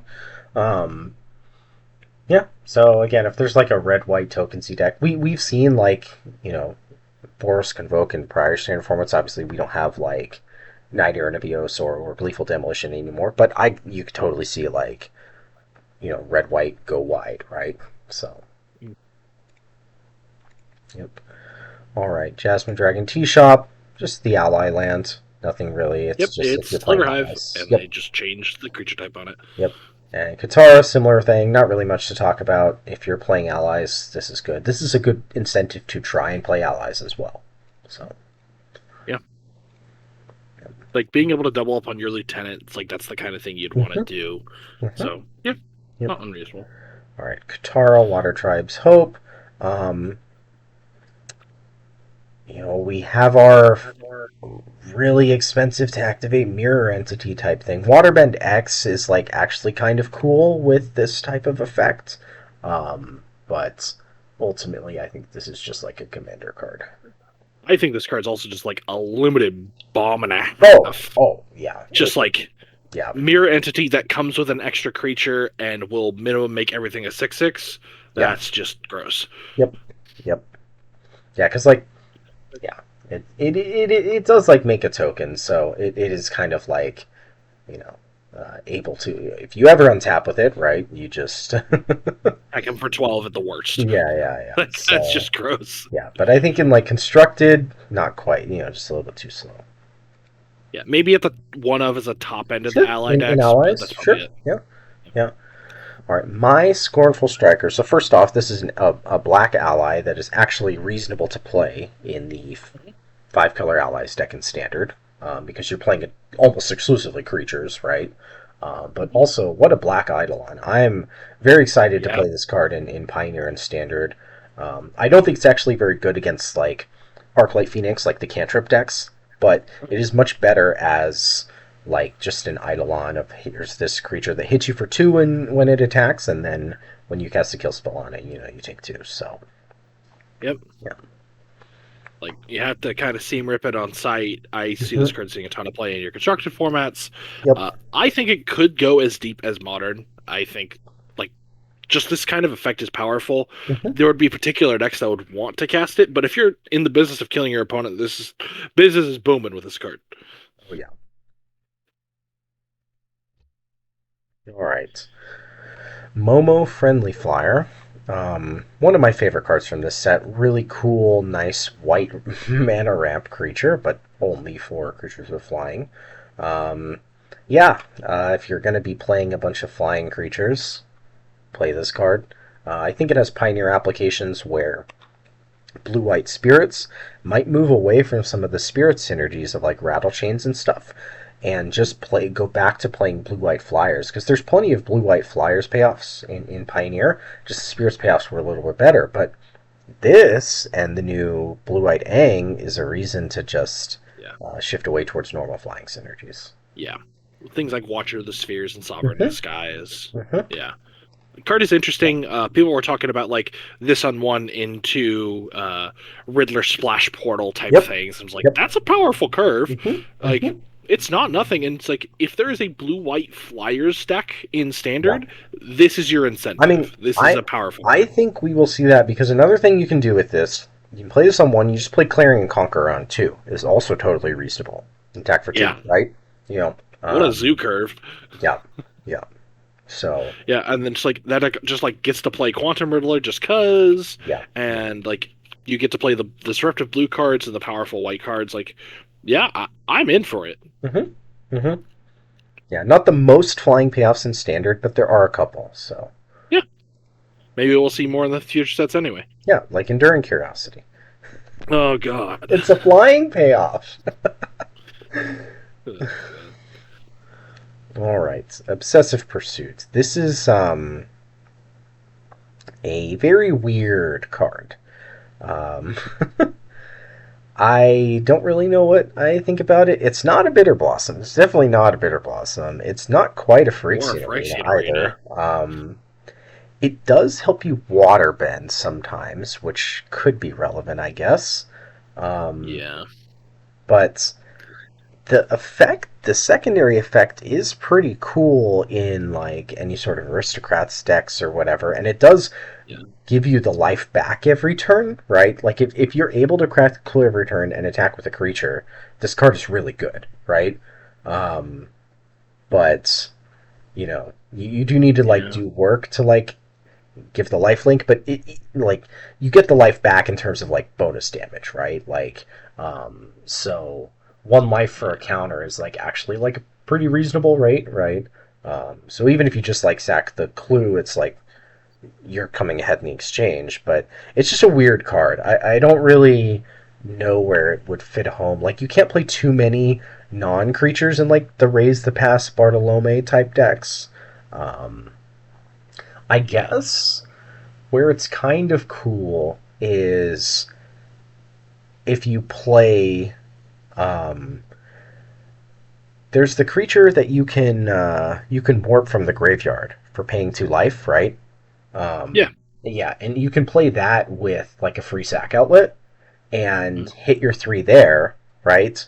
Give And it life then link. Yeah. yeah, so um, and like you can just put the counters on whatever, right? Or itself if you cast it a 4th time, right? You just Mm. put the counters on it and the lifelink. So like maybe there's some kind of like home in like the Sephiroth type decks for this. But again, you Yeah. can't play too many non-creatures, yeah, in those decks. So Mhm. yeah, really weird. Yeah. Not It is. profs, definitely not profs eidetic memory. No. No. No. No. No. Yeah. I Or guess Highline okay. color. Yeah. There's that plot card, right, where you can sack any number of permanents. Oh Right? yeah, You draw that? Carnage. Yeah, yeah. Okay, so you play this, right, and then you plot that, and you just kill your opponent, right? Um, Sure. like sack all your lands. You have to keep this, right, and the creature that you're attacking with, but like theoretically you could sack everything else. And then here's this giant creature. So maybe like Pitiless Carnage like with this is like a thing. So Yeah. Timeline color also maybe. yeah. Yeah, interesting card. Hmm. It does feel weird because it almost doesn't want to be a black card. It Right. feels like it would make more sense almost as like a white card, Hmm. but obviously like flavorfully, it's like if you're doing like the Phyrexian Arena thing Yep. and conditionally gaining life like that is a black card. It's like it almost wants to be a different color. Yeah. Yeah. Yeah. But interesting Yeah. card. Hmm. Makes you think. All right. Ran and Shaw. This one I was very excited to just see more cool, interesting dragons. Um, and this is a nice little lesson payoff. I don't think it's going to be very playable because it is like a 5 for even if you get the condition, right? Like, it seems weird, but 5 mana Broodmate Dragon is just not great. Yeah. So, but Yeah. yeah. If it was easier to get the trigger, like Yeah. maybe we would see some I play, but like I don't think it's that hard. The blue red, like red has a lot of good cheap lessons, like removal spell lessons, and blue has some as well. So I don't think the right. condition is like that hard, but it's not free, right? Yeah, So it's like you still have to make like a reasonable amount of deck building and gameplay work to turn it yeah, on. And it's like, man, we live in 2025. yeah. I Like think actual Broodmage Dragon at 5 mana would be fine. yeah, I think the big thing for me where like this card is not going to be like dominating standard or anything. I do think it's playable. We do have some dragon synergy stuff, Sarkin Yep. and stuff like that. That is in the We're colors. getting Sarkin Yeah, twice. and it is in the colors of the most effective main deckable lessons of like just the red removal spell ones. Um, and So like that's something to think about. And against certain decks like Demir, Broodmate would actually be like pretty reasonable. But because we have Sarkin, I can totally see just like playing lessons as your removal spells instead of like burst lightning and stuff. You just play the red ones, and then it's like pretty decent. So we do have some amount of synergies. Yeah. An interesting card. Yeah. All right. Raven Eagle, definitely not Graveyard Trespasser, though it has some, comparison to it. I'm very excited to play this card. I think it's definitely constructed playable in both Pioneer and Standard. I think while it is not quite as good as Graveyard Trespasser, in certain matchups, like the ward is like pretty big on Trespasser. Um, Actually being able to like this card be a 2-for-1 in a lot of scenarios is pretty nice. So uh, so I think Gotta it's say, the type line on this card was very yes, tailor made. yeah, Not being able to shoot the sheriff, it feels yes, pretty particular. yeah, yeah. So yeah, obviously, like maybe Demir plays some amount of this. Maybe there's like other black decks in Standard that want to play this. I think we will see it a little bit in Pioneer as well. For example, Mono Black in Pioneer might play this in addition to Graveyard Trespasser. Also, this works reasonably well with Unholy Annex. Sure, it's not a demon itself, but the Unholy Annex is drawing you your second card each turn, right? So you still are mitigating that, right? So it Mhm. still does work well with it. So this card should see good amount of play. All right. Next one is the Black Land of the cycle. We've seen all the others, right? This is the last Mhm. one.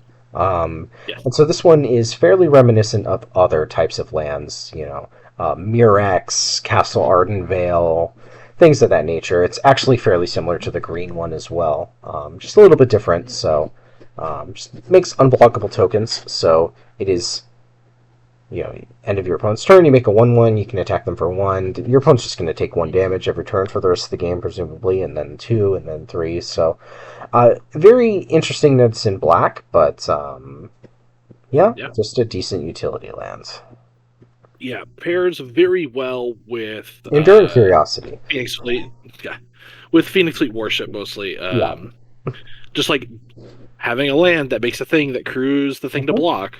Yeah. pretty powerful. It's also just like more fodder to sacrifice to trigger to it. It's like those Hmm. cards are just kind of best friends to me. Yeah. Um, Absolutely. very powerful land though. I like it. Hmm. All right. Next one is Redirect Lightning. Um, Definitely the cheapest redirect effect we've really ever seen. Being a lesson is relevant for Pioneer.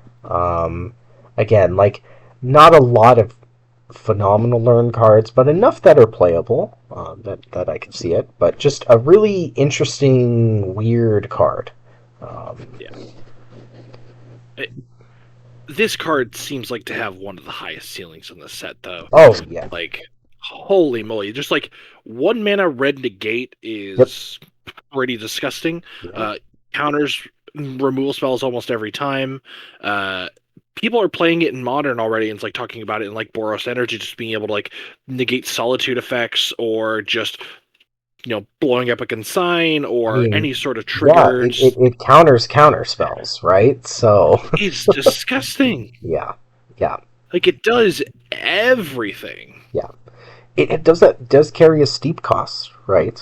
You Yeah, know, 5 life is that's not it. nothing. Yes. But also, just like in the late game when you don't have the 5 life to pay, Just the pay two the mana two. is not that Yes. bad of an extra cost. Yeah. Feels like it should have been 3, but like, Right.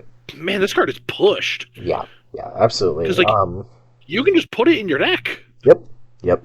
Yeah. I expect in standard, like if the mono red lesson package is good, like you probably just play this. Yeah, like So this is one of the reasons why you might play Ren and Shaw because you're just right. playing a card like this. Yeah. Exactly. So. Yep. Yeah, like, ugh, card Mhm. is Yeah. gross. Of note, like yeah, like these change the target of a target spell or ability with a single target basically is a red. Counters counter spells is a very common use of this type of card. So I think we'll Yeah, see and that a fair amount. if your opponent has any creatures in play, their kill Yeah. spells are all of a Yeah. sudden just immense blowouts. Mm-hmm. Mm-hmm. Yeah. Significantly so generally these things are significantly less good against like the blue-white control decks, right? Because Mhm. all they really have to counter is like counter spells, like to change is like counter spells with it. Like they may not even have a target for like their get lost, right? Um, Yep. so, but in general, this effect is pretty pushed for this. So red Yeah. needed to help though in standard. So Yeah. yeah. I also I imagine a world in which we get Strixhaven lessons. And if Yeah. they ever give us like a 2 mana instant learn card, it's done. Like you just find this card, immediately blow your opponent out, the game ends on the spot. Yeah, ones that are like playable anyway. Yeah, Oh yeah. yeah, Like they need to do something. yeah. All right. Sandbender Scavengers, another card for Raise the Pest decks, one I'm pretty excited about. Another sacrifice permanent payoff. It grows pretty big, similar to like Servandum and stuff. Um, Mhm. and notably, this one, unlike other cards in it, is not mandatory exile. Like, if you don't want to return anything else, you can just leave this in your graveyard, right? So you get the optionality for that. So one of the more Mhm. powerful things like this, and it is mana value less than or equal to the creature's power. So it's pretty reasonable to just like you know get some other 2-drop back. Like that should Yeah. be pretty reasonable. So One of the effects we struggled with Raise, most notably to me, was like being able to recycle cards like Ruthless Lawbringer. The fact yes, that this lets you do it it does it. is Yes. very powerful. It's also like Uh-huh. one of those things where like I can play my Lawbringer, I can Yes. sack the Lawbringer with a trigger on the stack, and then use this to get it back and sack something else and blow up 2 permanents. Yes. Yeah. Like those sort of play patterns are powerful. Mm-hmm. Mm-hmm. Yeah. This is a I am going to. This card single-handedly makes me want to test Raise the Pest again, and I'm definitely going to be working on it because there are a few people I know that are going to Vegas from across the country that are going to be playing standards. So Yeah. definitely, some people have messaged me about Raise the Pest, and Yep. this card seems very, very good in that deck. So, Yep. all right. Next rare is Secret Tunnel. I love this land. I also think it's actually a playable Rogue's Passage. Um, Sure. but I do like it. I like that it's a cave. I want more cross set synergies. The land can't be blocked. There is enough, I think, playable earthbending for that to be relevant text.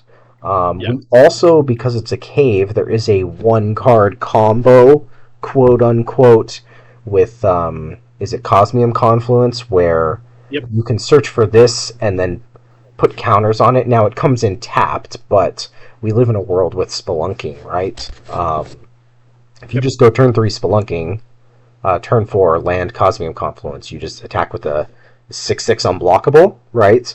Mhm. With haste, it's like pretty decent. So I think it's a really cool card. It could, like, if there's an allies deck, you probably play a copy just because, like, 2 creatures unblockable is actually worth playing. Like, Rogue's Passage is legal in Standard, I believe, because it's in Foundations. But Rogue's Passage is, like, not remotely playable. But Nope. this card, if you have any amount of Earthbend, it's, like, actually, like, pretty good. But even if you don't, like, making 2 creatures unblockable is actually, like, playable for that mana. So, if there's like an allies deck, I think they probably try to shoehorn one of these in. Yeah. I will say, for no real reason in particular, my brain just doesn't like that first line of text. Yeah. I couldn't tell you why. I don't think it's like a failure of game design or anything, but just like I dislike it Yeah. vehemently, and I couldn't tell Right. you why. Like the land with vigilance too, right?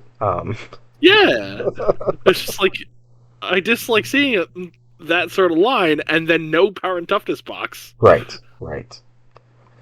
All right. So All right, not too many more rares left. All right. So Sokka, getting I there. remembered when this card was first spoiled months ago. I was like, yes, another card to boost up the BB decks that are underperforming in Standard. Um, Yeah. it is Oh also gosh. a really good payoff for all the cheap blue-red lessons. So, Yeah. yeah. This also strikes me as a card you would want to play in your Ran and Shaw decks. You Yes. can just discard like extra dragons you don't think you're Mm-hmm. going to have time to cast, or just like your Mm-hmm. second copy of Ran and Shaw, Yep. and then it's like really easy to enable the trigger.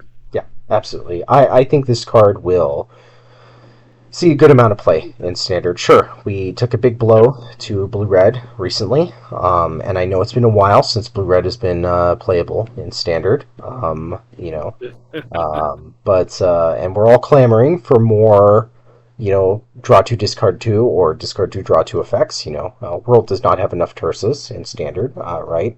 In case anyone is Yeah. listening, that is a joke. I've complained about the amount of Tursa effects in Standard multiple times. But anyway, We this have one I think is way more interesting than the other yeah, ones. So, yeah. but really We have powerful 2-drop. we have 4 Tursas at 3 mana. And Yeah. then we also have FOMO in this now. Ugh. Yes. Yeah. No Cooler card profs than the any. rest of them, but Yeah. No yeah, profs anymore though. So you no. can't Thank really God. abuse a lot of those text lines as much anymore. Yeah. But Sokka in particular, probably the glue for a blue red lesson based shell, which actually seems reasonably viable. Like we haven't gotten to the commons and uncommons yet, but there are a lot of cheap main deckable blue red lessons. Um, Yes, all there right. are. So the other Sokka, the Jeskai one, we've seen other cards before give other creatures prowess, right? And they're generally not playable at these mana costs. So I don't really expect this card to see play. Yeah, it's one of those. I really wish it would be good enough to see play, but just probably isn't. 4 mana for 3 toughness. You kind of need to Right. be able to trigger it immediately. Even yeah, Bit of an ask. even Monastery Mentor when it was in Standard with Helping Hand barely saw play. So Yeah, it was also just like kind of the worst card in that deck yeah, when, like, yeah. you want to know what the best text on this is? It gives your green-white lesson, your green-white allies 5-color deck. All your allies gain menace. That's the good text on this. Yep. Okay. South Pole Voyager, just another ally payoff. Doesn't really synergize with like Amalia or life gain stuff. Doesn't really synergize with tokens, so you can really only play this in allies. Yeah, So I just wish this was just a Soul Sister that drew you a card once per turn. yeah. Like, I, it was probably too good if you do that, but I think it would actually be a playable card. Yeah, I think yeah. As it is, this card is if you are playing allies, you're going to play this card. If you're not playing allies, you're not going to play this card. So very uninteresting. But I think it's actually like pretty good in the allies deck. But again, that's the only Sure. deck you can play it in, right? So yeah. Yeah. It's like how many parasitic ally cards we have as a result. Because this is the kind of card I would love to be able to play, but it's just like, God, it's kind of pathetic when you have the word ally on it. Yeah, I mean, like again, like a lot of the ally payoff cards. There's enough of them to have a deck, right? Sure. And Lorwyn should give us changelings, which I think does make a thing like this less parasitic. We do have like some more card choices, and stuff, but definitely this is a card where it's like they may have started it out as like another take on Enduring in a sense, and then they kind of wanted to push a reason to play allies, and this is a reason to play allies. So, Yeah. but yeah. All right, Spirit Water Revival. Um, I think this card is horrible. I saw some people talking about it being good, but I'm not really a believer. I mean, I guess like you could play it in like some deck that makes a bunch of artifacts, but in general, it is not playable without the water bending. Like it is so bad. Yeah. Like divinations are so bad, and this is like, you know, it's not meaningfully worse than divination, right? Like one blue is not that much different than two blue, and exiling it doesn't really matter that much, but it's just divination, and that's pretty bad. So you kind of have to waterbend it, and at that point, like maybe you play it in like blue white control, right? Like you just play like one, and then late game, right? Like you might have like some tokens laying around or whatever, or like if you're playing uh what is like the artifact temp lockdown card? Like you could play that, and like you can water bend that. Yeah, Pinnacle Star Cage. Like so, like maybe Blue Eye Control plays it, but card seems pretty bad to me. I remember casting Secrets of the Golden City in Constructed. Right. It needed to be able to draw 3 cards in order to be playable. Yeah, it was just, this is not it. Yeah. In a world with stock up and consult.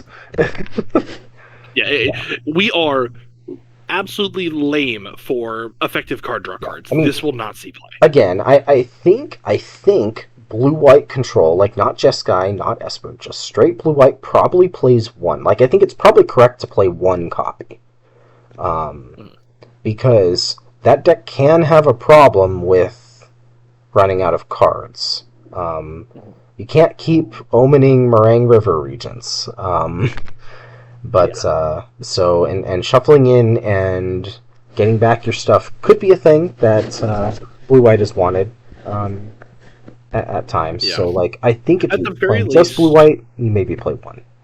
Yeah, to give it credit, it is also not a time twister for just you. You just shuffle in and draw 7 more in top of what you already have in your hand. Granted, in the decks where you're playing it in, you're going to have very few cards in hand by the time you do that anyway, but still relevant. Yep.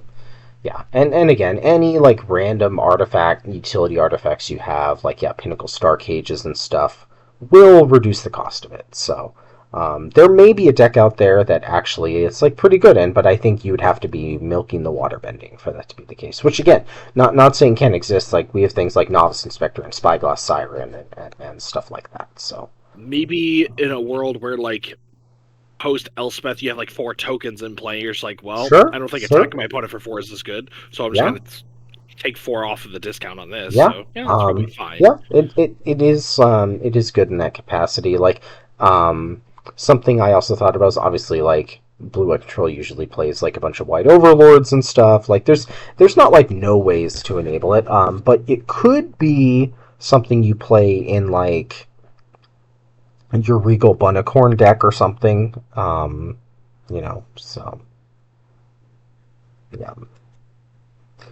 yeah, I think of it not as a divination, but more as like a card that the Regal Bunnicorn decks play probably gives it more effectiveness, but still just like, man, divination kind of sucks. Yes. Yep. All right, Suki, Courageous Rescuer, one of the more I think powerful cards in this Tons of synergies, really aggressive card. Works very well with Voice of Victory in Pioneer and Standard. Very well with Pixie effects. We've seen Elegy Acolyte be just basically a 4 of in all the Pixie decks now, which is kind of what we Yeah. started out in testing with that card. I thought that card was like very problematic in Pixie, like Elegy Acolyte, because it's like, draws you cards or just keeps spitting out guys. And this is like a fairly aggressive take on that effect. Very good with Mobilize. Yeah. Voice of Victory, holy Voice Yeah, of Victory winning. Uh, and then like you hit for 6 and then you hit for 10. Your yeah, opponent's just dead. yep.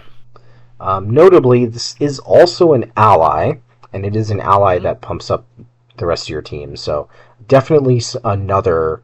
It's funny that the allies deck is probably like all rares, right? Yeah. But yeah, another playable rare for Kind of probably enemies. needs to be, but like, yeah, Yeah, this card is yeah, kind of good on its own. yep, yeah, absolutely. Notably, does work with like Fabled Passage and stuff, but it is once a turn during your turn. Yeah. So yeah. Yeah. All right, the Earth King. This one is really, really fucking weird to me, and frankly, I think the value in this is that it is um, like an ally that makes a 4/4 token, which is like not nothing. I don't think the one or more creatures you control, like searching for basic lands, is really particularly relevant. So, card just seems like Yeah, I fine think to me. it's just like if you're beating in with your 4 power creature, why do you need to rampant growth? Like Right, you're right. hitting your opponent in the head. Yeah, exactly. It reminds me a little bit of there are ways to abuse like Toby tokens, and same way with like Earth King tokens. Yeah. So Yeah. Probably just like maybe it's just like another Toby type card. yep, But yeah, yep, it feels weird in that it's trying to do two different things. yep. But it is 4 mana for a 6/6, quote Mhm, unquote. mhm. It's not bad with Outcaster Trailblazer. So Sure. all right, the Fire Nation Drill, also known as a card that is almost definitely not seeing play in Greasefang, despite being a vehicle. But I could see it as like a one of in Greasefang, like Orsov Greasefang or whatever. Like it's not like terrible. And in Standard, I don't know that there's a reason to play this card over like just playing a kill spell because again, it's like a vehicle, but it's a 6/3, so it doesn't block super well, and you have to crew two, so it's just not like that much difference. So is Yeah, and you know the so the Shadow Spear text down is also just like yeah. not super relevant. It was Yeah, never basically ever relevant on Shadow Spear. I don't think we're right. going to see it be relevant here, but Yeah. like the fact that you get to like I get the flavor behind it. You get to blow up wall of boss scene, Mhm, say, with it, mhm. but it's just like Yeah. it still feels a little confused. Yeah. To its credit though, it is a nice thing for like blue black repurposing bay, right? Sure. They have a tool for that, and there is slightly more indestructible and hexproof things from this set. Like there's some lessons that give hexproof and indestructible, so it just can be relevant with combat tricks. But in general, Yeah. yeah, probably just Yeah. not good enough for constructed. Yeah. I do like the functional design of it though, and the fact Hmm. that like you're basically always going to be able to blow up the permanent you want as long as you Yep, have the extra mana. yep, yep. Like that. Um, yeah, and as long as your opponent doesn't have a braid. So. Yeah. That it's the fact that he gets countered by a braid, it's like Yeah. a bit brutal. Yep. Yep.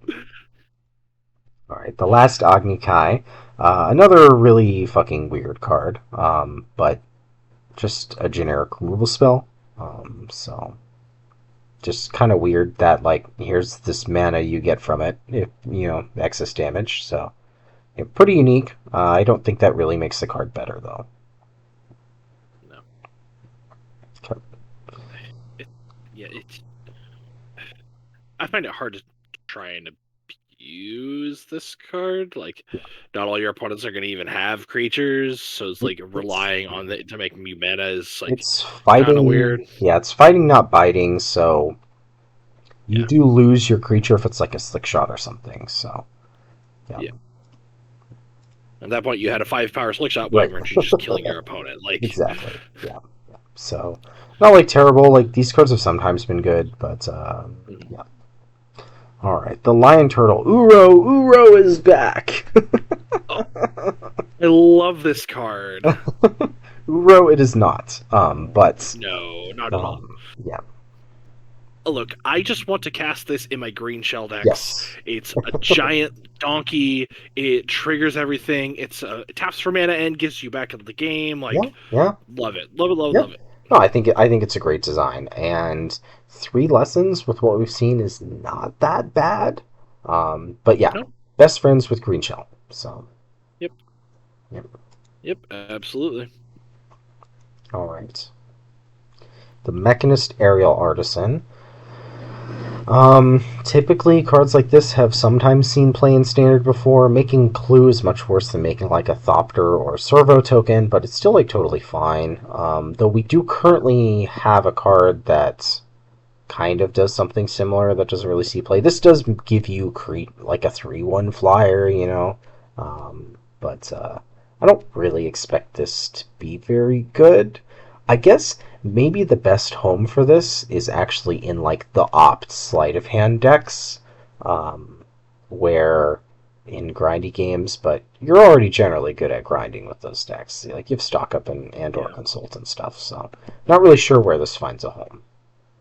I could see this being a card in like standard Pinnacle Emissary or Yeah. weapons manufacturing decks. Mm-hmm. Like just like another thing that generates a bunch of garbage is kind of Yeah. interesting. Yeah. The It's additionally the additional point of just like I turn my munitions into a 3/1. Now you don't mhm. really get to block Yeah. with your 5/5 is kind of cool. Yeah. Yeah. Uh, Yeah. That's a good I point. think it's reasonably playable, Yeah. but it's just like one of those like it's a density card Yep. for decks that don't exist yet because we're missing a key piece. Yeah. All right. The Unagi of Kyoshi Island. Large Yes. donkey. I like the ward cost. I think it's really cool and unique. Um, this card is not like terrible. Yeah. It's definitely not a fairy mastermind though. But No. you do draw 2 cards, right? So similar to the Blue Legend before, I don't think it's unreasonable to play a card like this and like just have it always like put you up a card. Mhm. But I think the only decks that can play this is what like maybe Demir and like the blue control decks. It seems fine in the blue control decks, um, Yeah.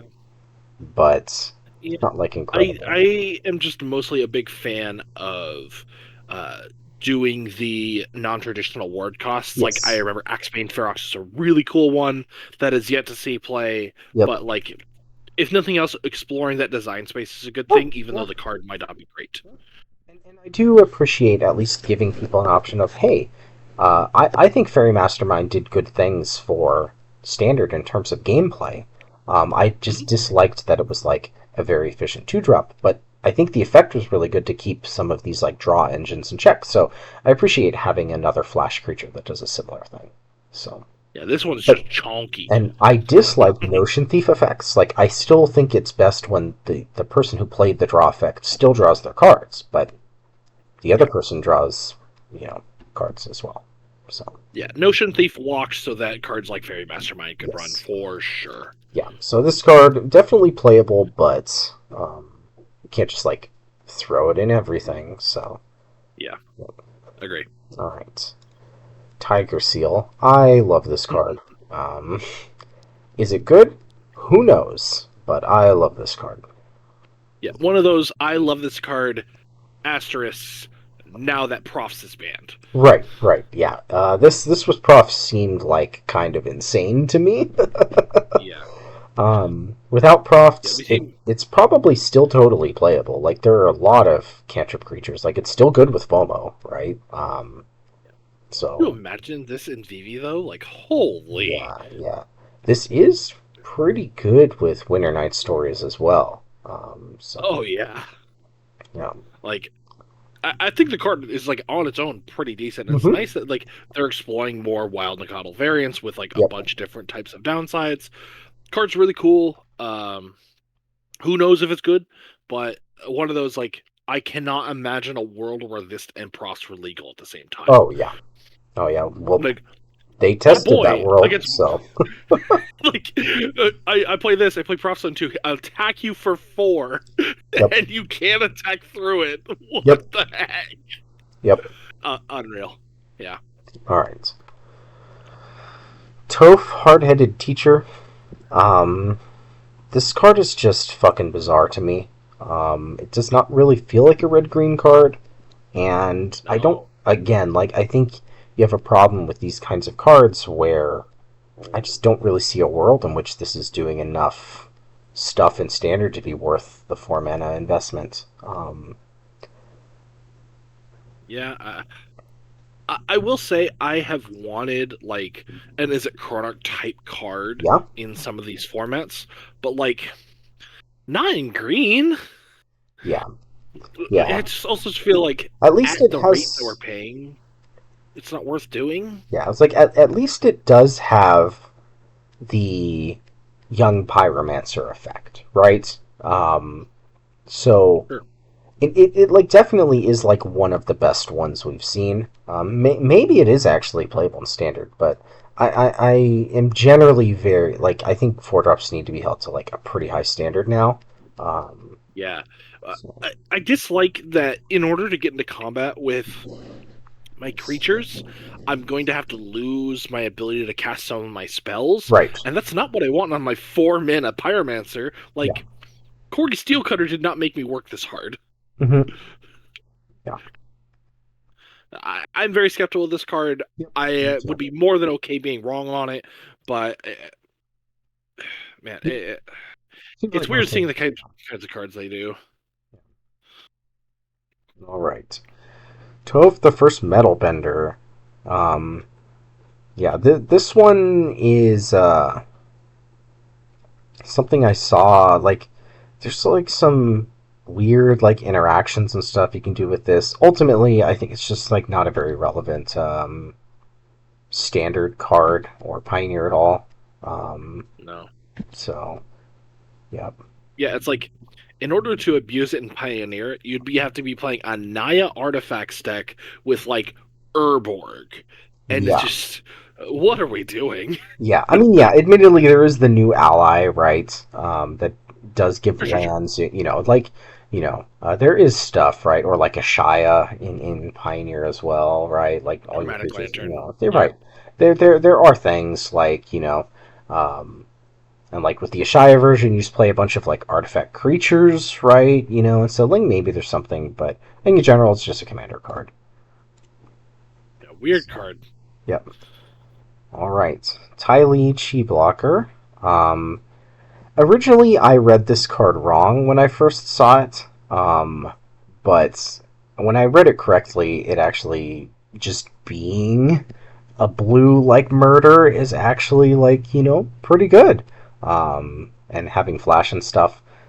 So I think this card should see play. Like I think Demir plays it. Mhm. For sure. I think other blue decks play it.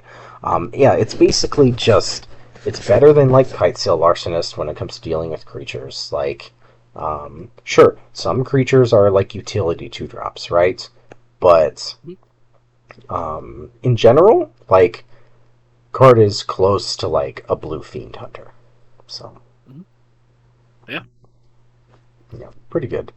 Notably, Yeah. also an No notes. ally, right? Mhm. So yeah, should see good play. This should see play in Pioneer as well. Mhm.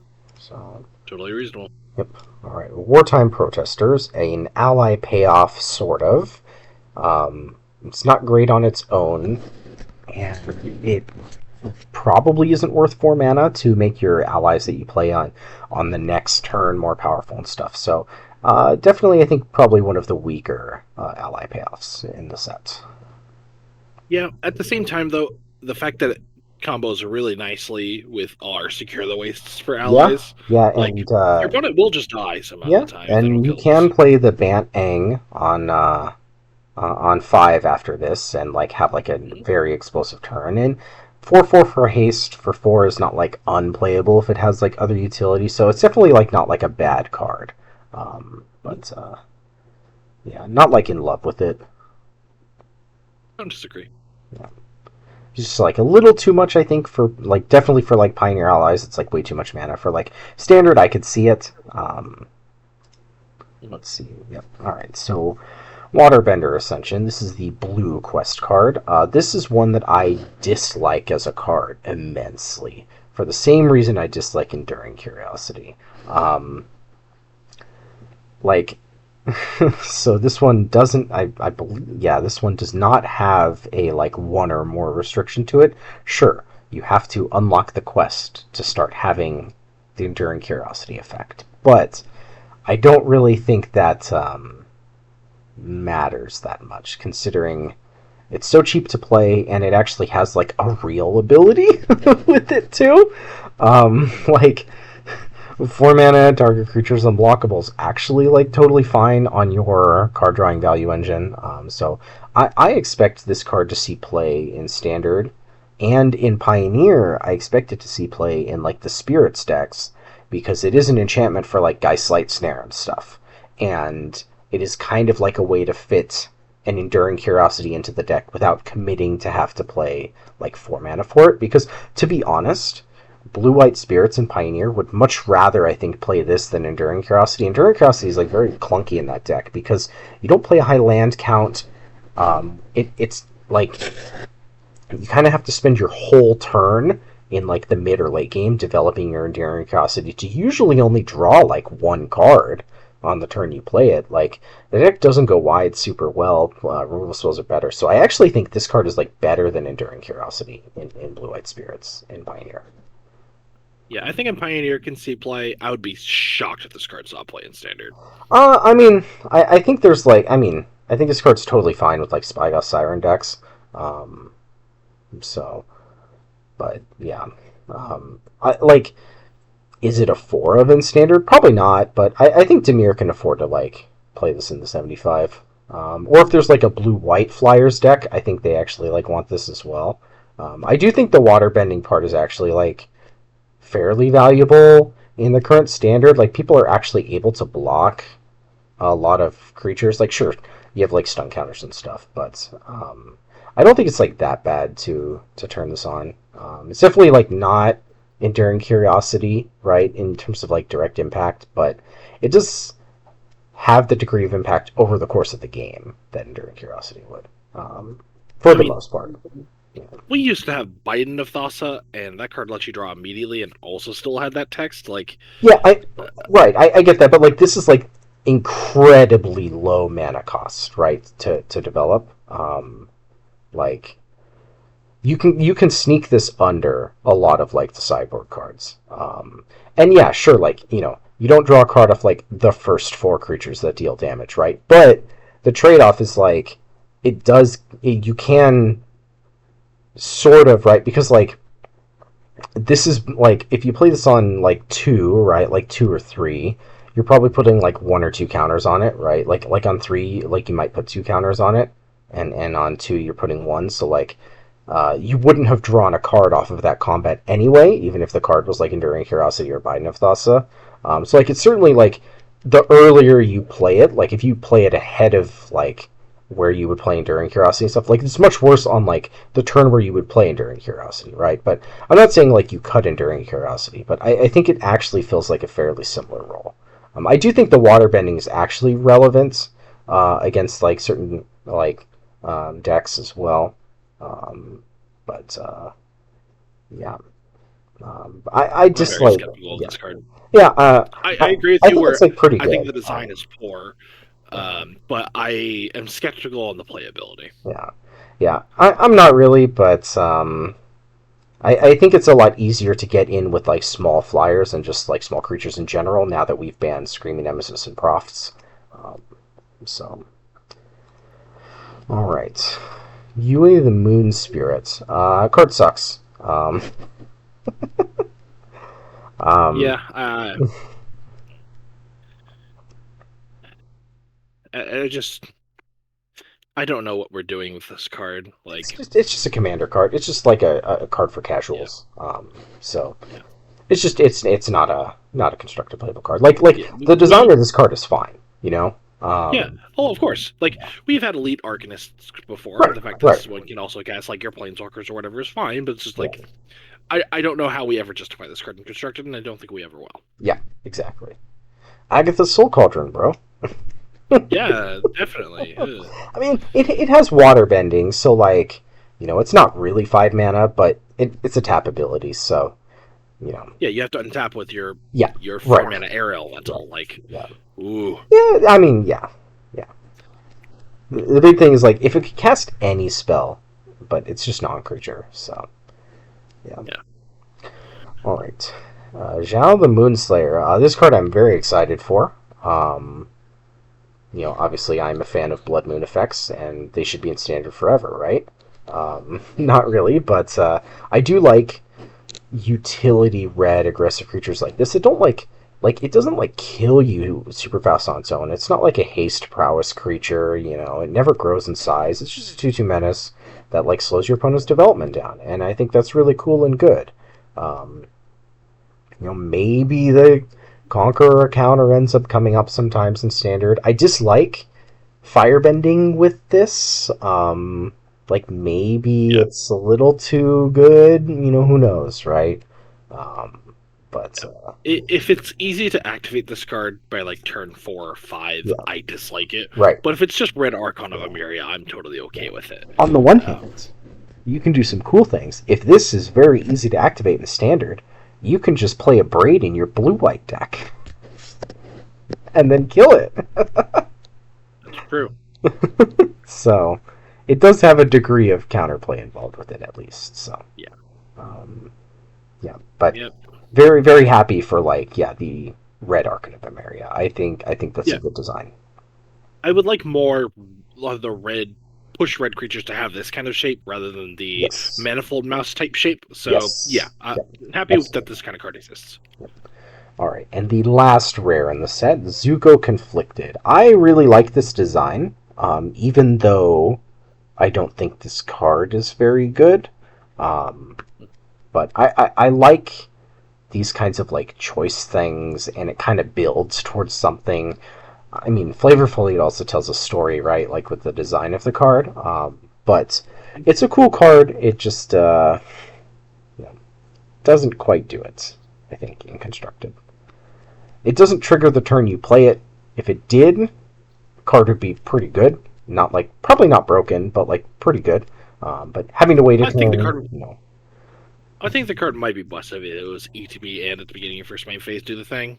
Not Like not saying that's real good. ETB, but like at the beginning of your next main Combat, phase, like or combat or something, sure. Yeah. not like an ETB, but this type of card, like your opponent should be able to kill it and you not get anything. But Yeah. yeah, but usually these effects just never really good enough in Constructed. Yeah. I do wish it was. Like, Yeah. this is kind of an interesting card. Mm-hmm. Like, we've both played with Demonic Pact. That Uh-huh. card is cool. The Nope. fact that, like, it forces variability in play patterns on you is, like, a cool thing. Yep. Zuko does a similar kind of thing. And the fact that he's probably not constructed play is a little saddening. Yeah. Yep.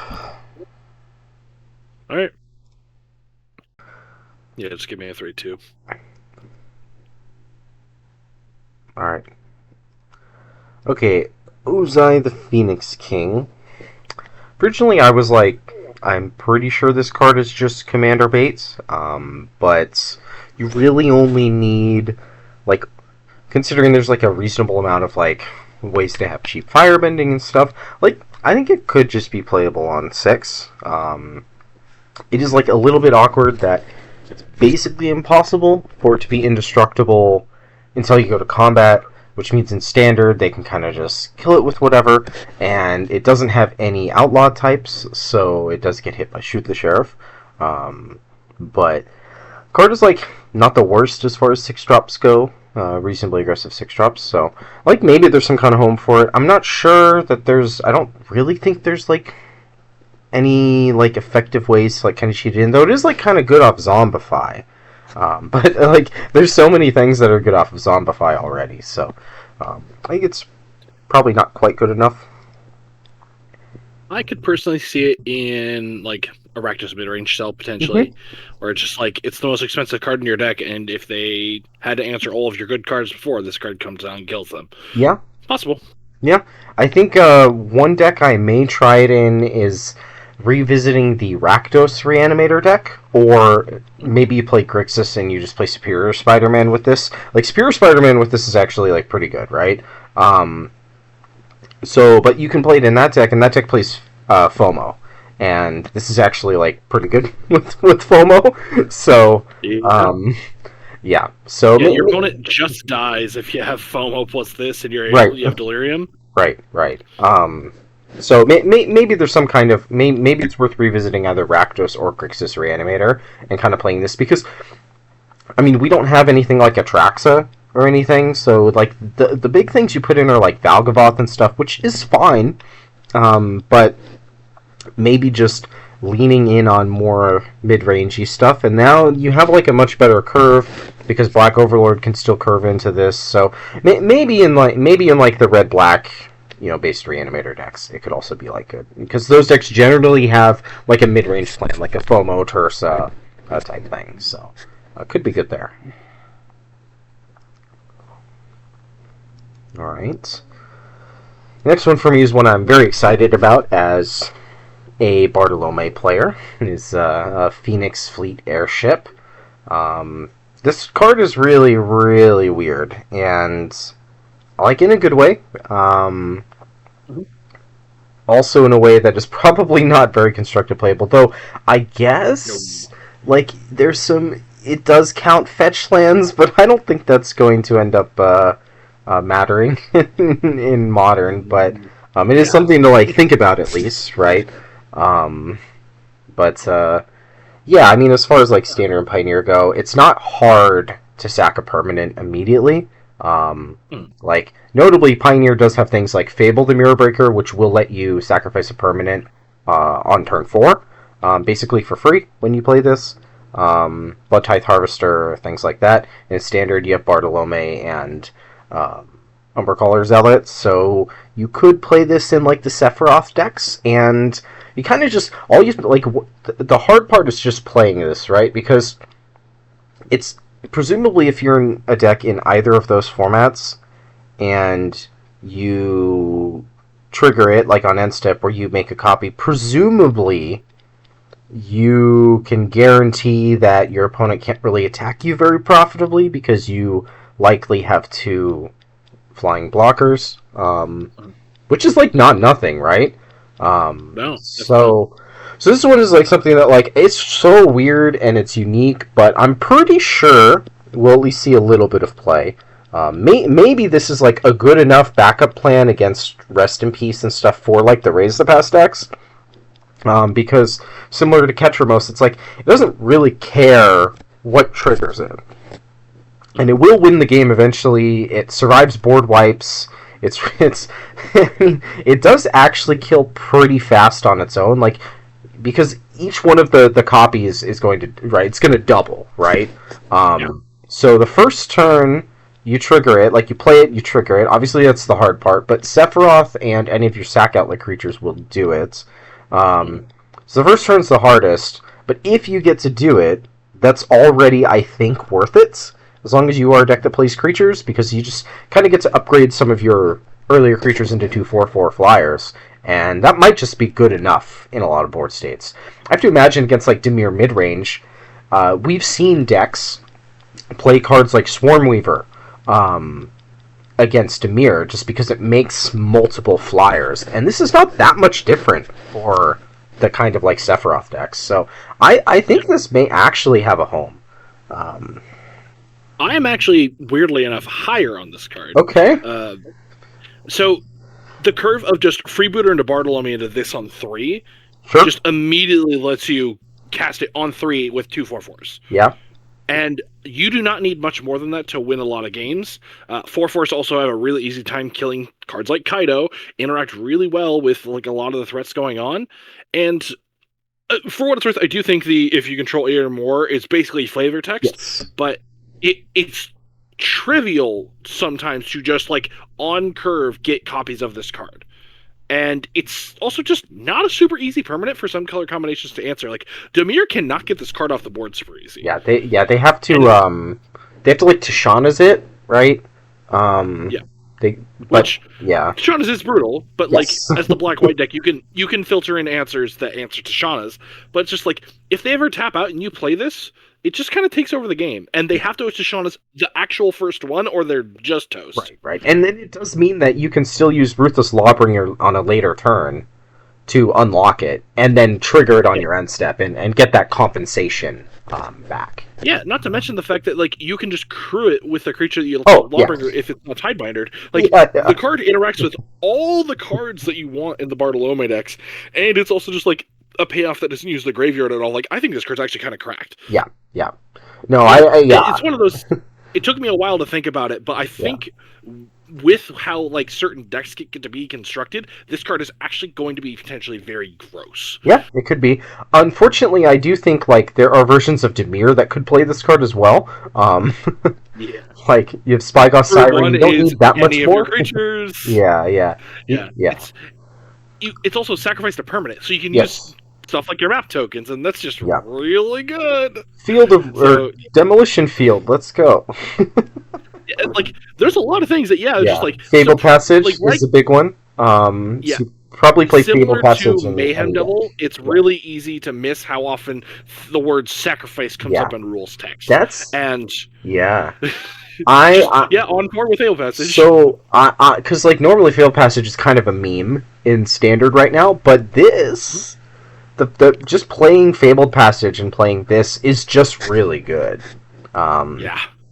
And so maybe decks do end up playing that. And that kind of makes sense because with the cycle of lands in this set that care about you having a basic land, and they're all pretty good, in the black-white ones, you might actually play a higher land count and play Raise the Past with this in your black-white Aristocrats decks, because you kind of want the black and the white Avatar lands anyway, because one just makes unblockable tokens and the other one is a Gavany Township. So, and the black one plays really well with this because it'll just make tokens to crew. Next point. Especially since the tokens that you make off the black land can't block. Now you get to block. You can use that card defensively. This card could be could be really good. I do think in Pioneer, less of a home. Though it is a nice. So you can grab it off of Dredger's Insights and Cash Grab in the green-black food deck, and it does give you a backup plan that doesn't care about the graveyard, which currently that deck has to play a ton of things to blow up Rest in Peace and Leyline and Grafdigger's Cage and stuff like that, which is not bad because you are a green-black deck. You have access to Beseiju and things like that, but this card is also a card that you can kind of just find off Cash Grab that doesn't care about the graveyard at all, and you have a bunch of you don't have infinite creatures, but you have a good amount of shitty fucking 1/1 creatures and stuff. That it's not hard, I think, for this card to end up seeing play in Pioneer as well.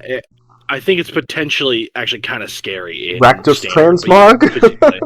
Plan in Rakdos Transmog? It does everything. Yeah. Like obviously 4 mana is still not a consideration, but it does a lot. You do need creatures. The card does need you to have creatures in play when you play it, because you kind of need to crew the vehicles. You can't wait for 8. It's not that many turns to wait for 8, right?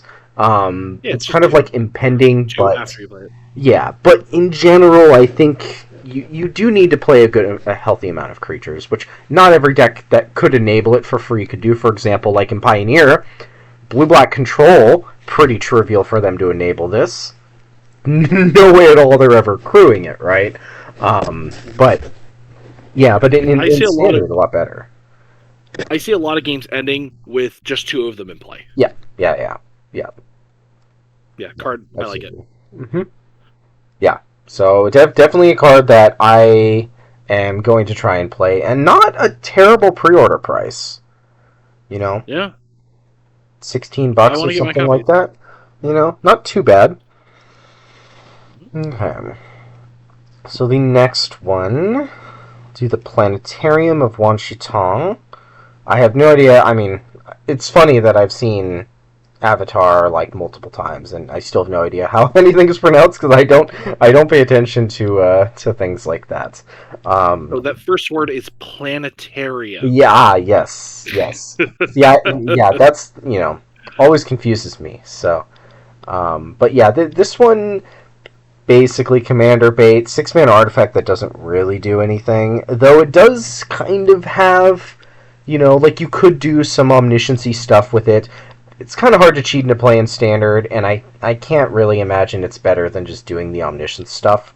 Maybe Green Black Omniscience does play a copy or something, but in general, I think it's probably just not good enough. Okay, so weird tangent about this card. While I kind of agree with you, 7 is a lot to try and do this sort of thing. It on 7 plus any land lets you do the thing most often because the top lands you're going to play are usually going to be like surveillance. Yes. There is the uncommon from Final Fantasy that also cares about the same thing. Yes. I'm not going to act like, oh, right. yes, these two make a deck, but yeah. It's possible that both of these together could be a deck of some kind. Just that is Matoya Archon Elder. Yes. Like that. This is like enough incentive to care about like your opt surveillance type cards. Like obviously you're going to have to be a control deck that is able to stall the game long enough to be able to untap. And that is an immense amount of tap lands. It's a lot of tap lands. And this this doesn't even cast a card from hand, right? So like you don't have very many looks, right? Like when you trigger it, like that's it, right? So if you're only, I see it less as an omniscience card as more as a very specific style of control deck card where you play this in Matoya, and that's like your way to generate cards. Yeah, there are a couple cards in Standard that do help you kind of get an artifact that's a little more expensive onto the battlefield earlier, but I don't know that we would be playing any of those cards. Like if that this would be a good payoff for those kinds of decks. I would need to double check. I think there is one in the format where it puts something in and scries, or maybe that was repair and recharge. But if something that puts this in play and scries, that's powerful. Yeah. I don't know that we have one that scries. I know we have like actual refurbishes. We also have that creature from Spider-Man, where whenever you draw your first or second card, you put counters on it, and then you can like cheat an artifact from your hand onto the battlefield and stuff. So like there might be some ways to kind of accelerate it. But again, like I think I just think it's a little bit too much in either of these formats at the moment. Probably just like a casting it on 7 is a little too poor, I think. But interesting card, and one of those kind of cards where like if weekly standard events fire, I'll try and play a weird Planetarium of Wanshitong deck. The next one here is Secret of Bloodbending, which is one of the weirdest fucking cards in the set, and I think that's weird in a good way. And definitely a card I haven't really seen people really think about how it may end up playing out. I do think that, like many of the narrower, weirder lessons, it kind of suffers from having terrible, mostly learn cards in Pioneer that'll affect the ability to play it. And in Standard, I'm not sure that you could main deck this in any deck, but it is really weird. And I do like that we kind of have a weird kind of take an extra turn effect. Obviously, Waterbend 10 is like fucking massive, though we do have like Warden of the Inner Sky, Spyglass Siren, Novice Inspector decks. I'm not sure that those decks would play this over Enduring Curiosity, but it isn't unreasonable to Waterbend 10.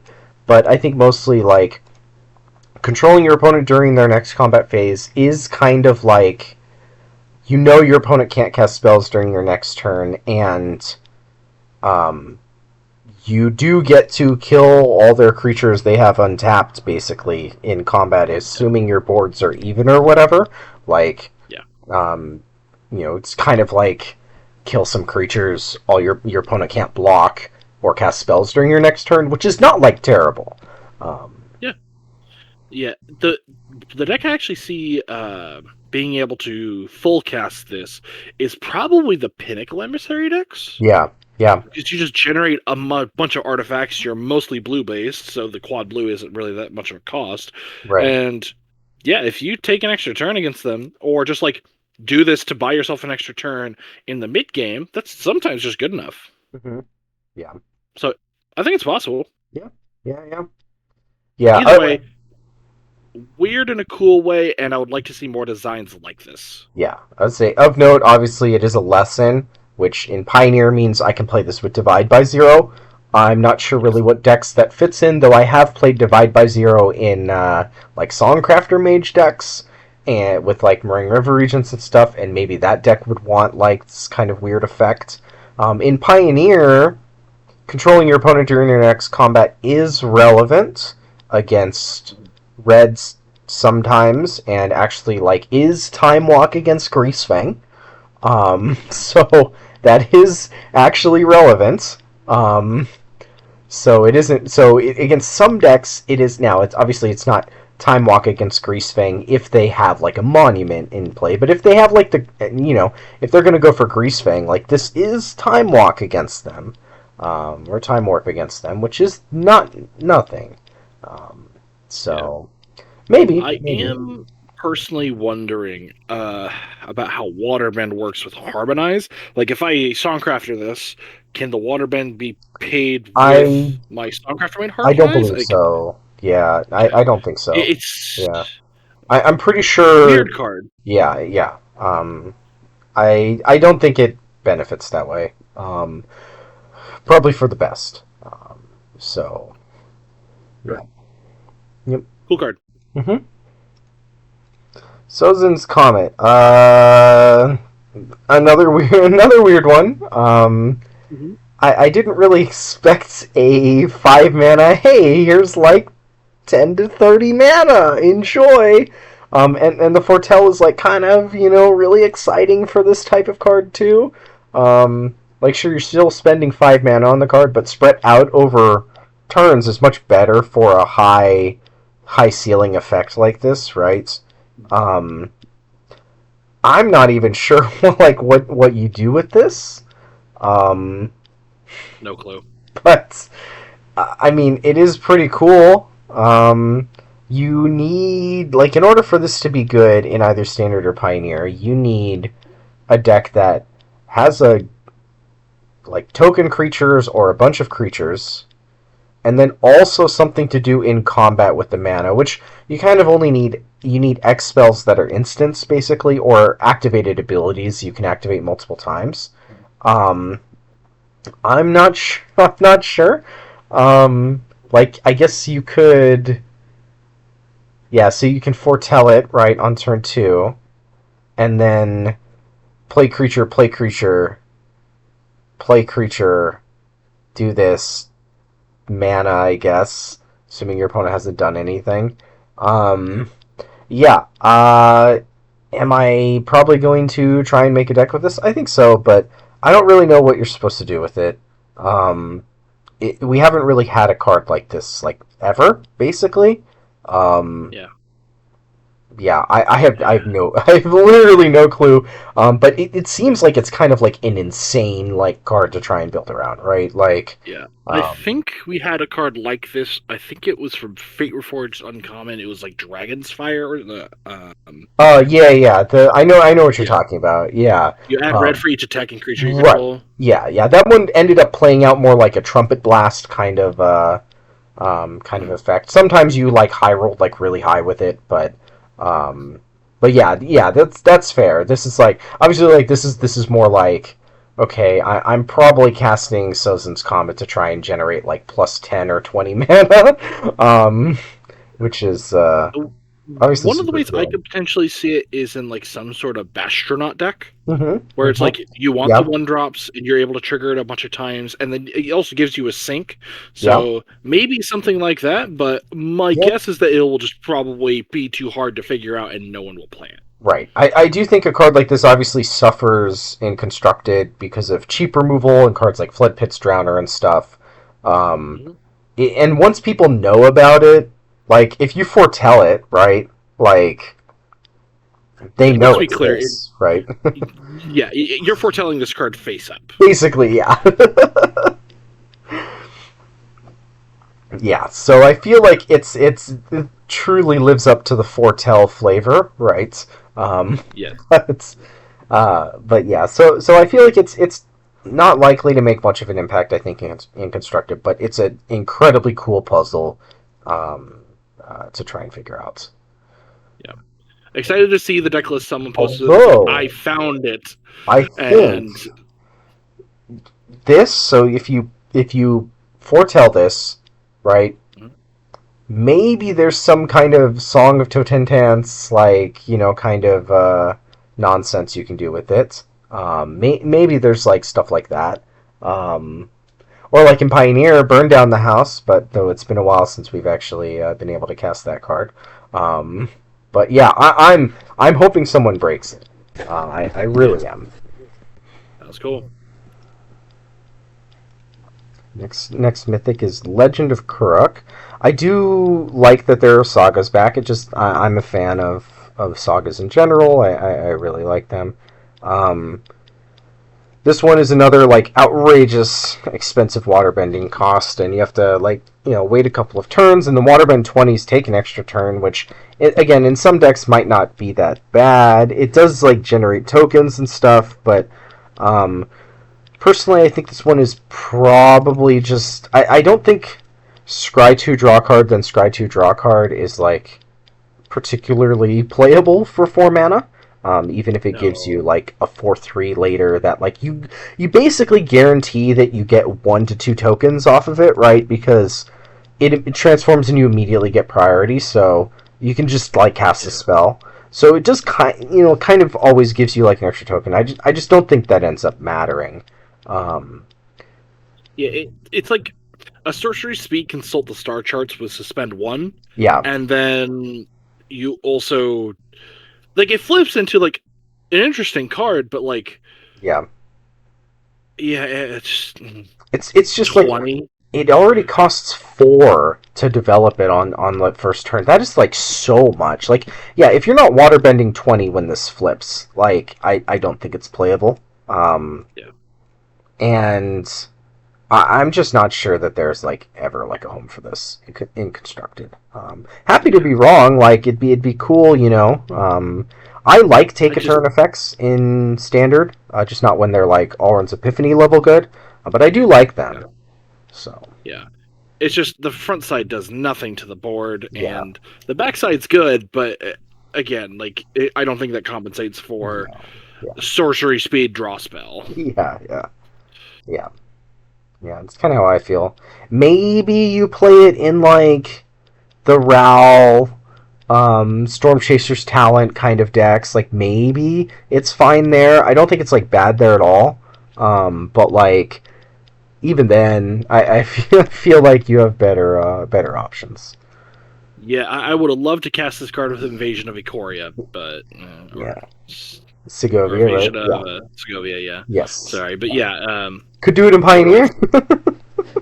maybe, Yeah. probably not, but maybe. Yeah. All right. So I think the next one. I'm going to do all the mythics, whether or not I think like they're playable or not. Yeah, Legend of Kyoshi. We've seen a lot of draw card equal to the greatest power cards before. It's been a while since we've had one like actually be playable in standard. I think the Green Season is sometimes playable. Garuk Primal Hunter was like the last really good one. And this is like like Rich Car's you know, expertise didn't even really see play. yeah, it saw like a little bit. But yeah, this one, yeah, Rishkar's expertise was like a one of in the sideboard of some of like the green black whiny constrictor decks. Yeah, And that was like fine. This card is one of the better ones, I think. It is a little like funny that like you're playing this and it's actually reasonable that you just don't draw very many cards off of the first one, and then you make like an okay sized earth like bend. a 2/2. Yeah. You know, Yeah. so it again, like the flip side is like decent. It's not nothing. It's powerful. But I think ultimately, like, even if you're like ramping pretty hard, I think it's just like not it. So probably just like a commander card. If this card sees play, it's alongside Boomy 100% of the time. Oh, Because it's two cards that's hard to interact with. You play this, you draw your cards, and you earthbend another thing. And then also that thing gets to attack if Boomy connects. So it's like, that's the only way I see this card seeing play. But if it does, that's kind of cool. Like, those two cards curving into each other is kind of nuts. Yeah, it's not terrible. Like, these a lot of these sagas are like not terrible with Yuna either. Nope. Sure, you don't draw like a ton of cards, but like that's fine, right? And notably, like, like notably because these ones like Exile, it does like the finality counter just like doesn't matter, forever, right? So, it'll like if you flip it and then they kill it, you get to like bring it back again, So maybe there's some maybe you play it in like the unit X or whatever, so. Yep. Okay, Legend of Roku, not the TV company, unfortunately, but yeah. So fairly reminiscent, I think, of Showdown of the Skalds, though, like, you don't have as many, like, nutty turns with it where you're putting a bunch of counters and, like, immediately killing your opponent, but, like, it still does exile a bunch of cards. It doesn't, drawing you a bunch of cards, right? So you have the current turn and the next turn to play it in the late game, so not, like, terrible. Adding 1 mana is kind of, I think... What is that chapter 2? Like... yeah. I mean, it seems like fine. The backside is, like, a really powerful firebending sink, and just in general, though... I think, like, you're happy to just play this similar to, like, a Case of the Crimson Pulse if you're looking for that kind of effect. I don't think the other text really matters on it all that much. So, like, maybe there's some kind of deck that wants this kind of effect. Like, we already don't really play Case of the Crimson Pulse in Standard currently, and in Pioneer, we have, like, Pia and stuff, but they just play Showdown of the Skalds, so I'm not really sure where this finds a home in Constructed. Funny enough, people are already playing this playtesting it in modern Boros sideboards over Showdown, and I actually think it's pretty reasonable there. Yeah, I think that's a format where it's probably better than Showdown. Yeah, so. From what I've seen it see play, it actually does seem to play better than Showdown. Sure, you don't get to immediately kill your opponent, which happens a reasonable time in Showdown, but the permanent it flips into is scary. I think that's probably it. I think the permanent is probably less scary in Pioneer than in Modern. But like, I think there's a lot of play patterns in like mono red or reg aggro decks in Standard where you play this card, your opponent gets a turn to prepare, and then it'll kill them if they don't kill it immediately. It's. I think the card's good. I do think it's the simplest card of the cycle. But powerful nonetheless. I think like in like lower power level formats, I think it's probably overall going to be worse than like Showdown was for like the red decks, but that doesn't mean it's like bad, right? Like, in Case of the Crimson Pulse was mostly like not seeing play because grinding didn't matter in the VV formats. So like we have unlocked a lot of these types of cards, right? Theoretically, in it, and like. The backside is not like nothing, right? It does like, right? Even if you somehow didn't hit lands in the top, like, whatever cards, like you can still just attack and make a 4/4, which can snowball from there. But the way I think about it is that the chapter 1 is actually 4 cards. It's just that the 4th card is duress for their kill spell, right? Because if they don't kill this, they die. Yeah. Right. Now, like again, like that's normally like. I think that's probably going to happen quite a bit in Standard, but Like people do play like it is kind of like pushing him longer. But yeah, like I'm pretty happy in general to see like anything that is like Showdown of the Skald-esque, right? Like this is like a fairly similar card. So pretty happy in general with how those cards play in Standard. I don't think this is going to be like maybe I'm wrong. Like I think it's like good, but I don't think it's going to be like phenomenal in Standard. But I'm a little bit like something too that like is a little different too is I think Showdown would be better in the Standard format that has like Kaido and Flood Pit's Drowner in it. Where I think like stun counters kind of like punish things that have like one really powerful body versus like spreading the wealth and stuff. But it's still like it's just like a red card that draws you a bunch of cards, right? And Case of the Crimson Pulse does too, but Case requires you to play a bunch of only like cheap cards in your deck, and this it's okay. Like if your cards are like higher impact, this is fine, right? Because it does jump you to 6, and then you can still play 2 3s or whatever, right? So and like if you hit a land or something, so it's like not bad. So also, I could see some explorative deck building with this kind of card where you play like blue-red Pixie, and you can just like flip it and then FISO it, and then just like keep going through your deck. Yeah. That's not nothing. Yeah, it is not the worst to play multiple copies either on different turns. So because you can like stagger them and stuff too. So it's not like terrible. In multiples either, because again, like the bulk of the value is like the upfront, the impulse 3. So, yep. I think the card's good. Next one is all right, Yang Chen, your turn. Yeah. So the next one is the white one here, which all this text you basically just ignore. This is just an Elspeth Conquers Death in 1v1s, for the most part. Only difference is like this one doesn't target, so you can hit Hexproof and Ward without, doing that. But I can't imagine very often you're having your opponent draw 3 cards. Maybe if you're like behind, I guess. But I can't really imagine you're going to do that very often. And the backside seems like fine to me. I think it's like pretty slow, but it is like a nice like value engine.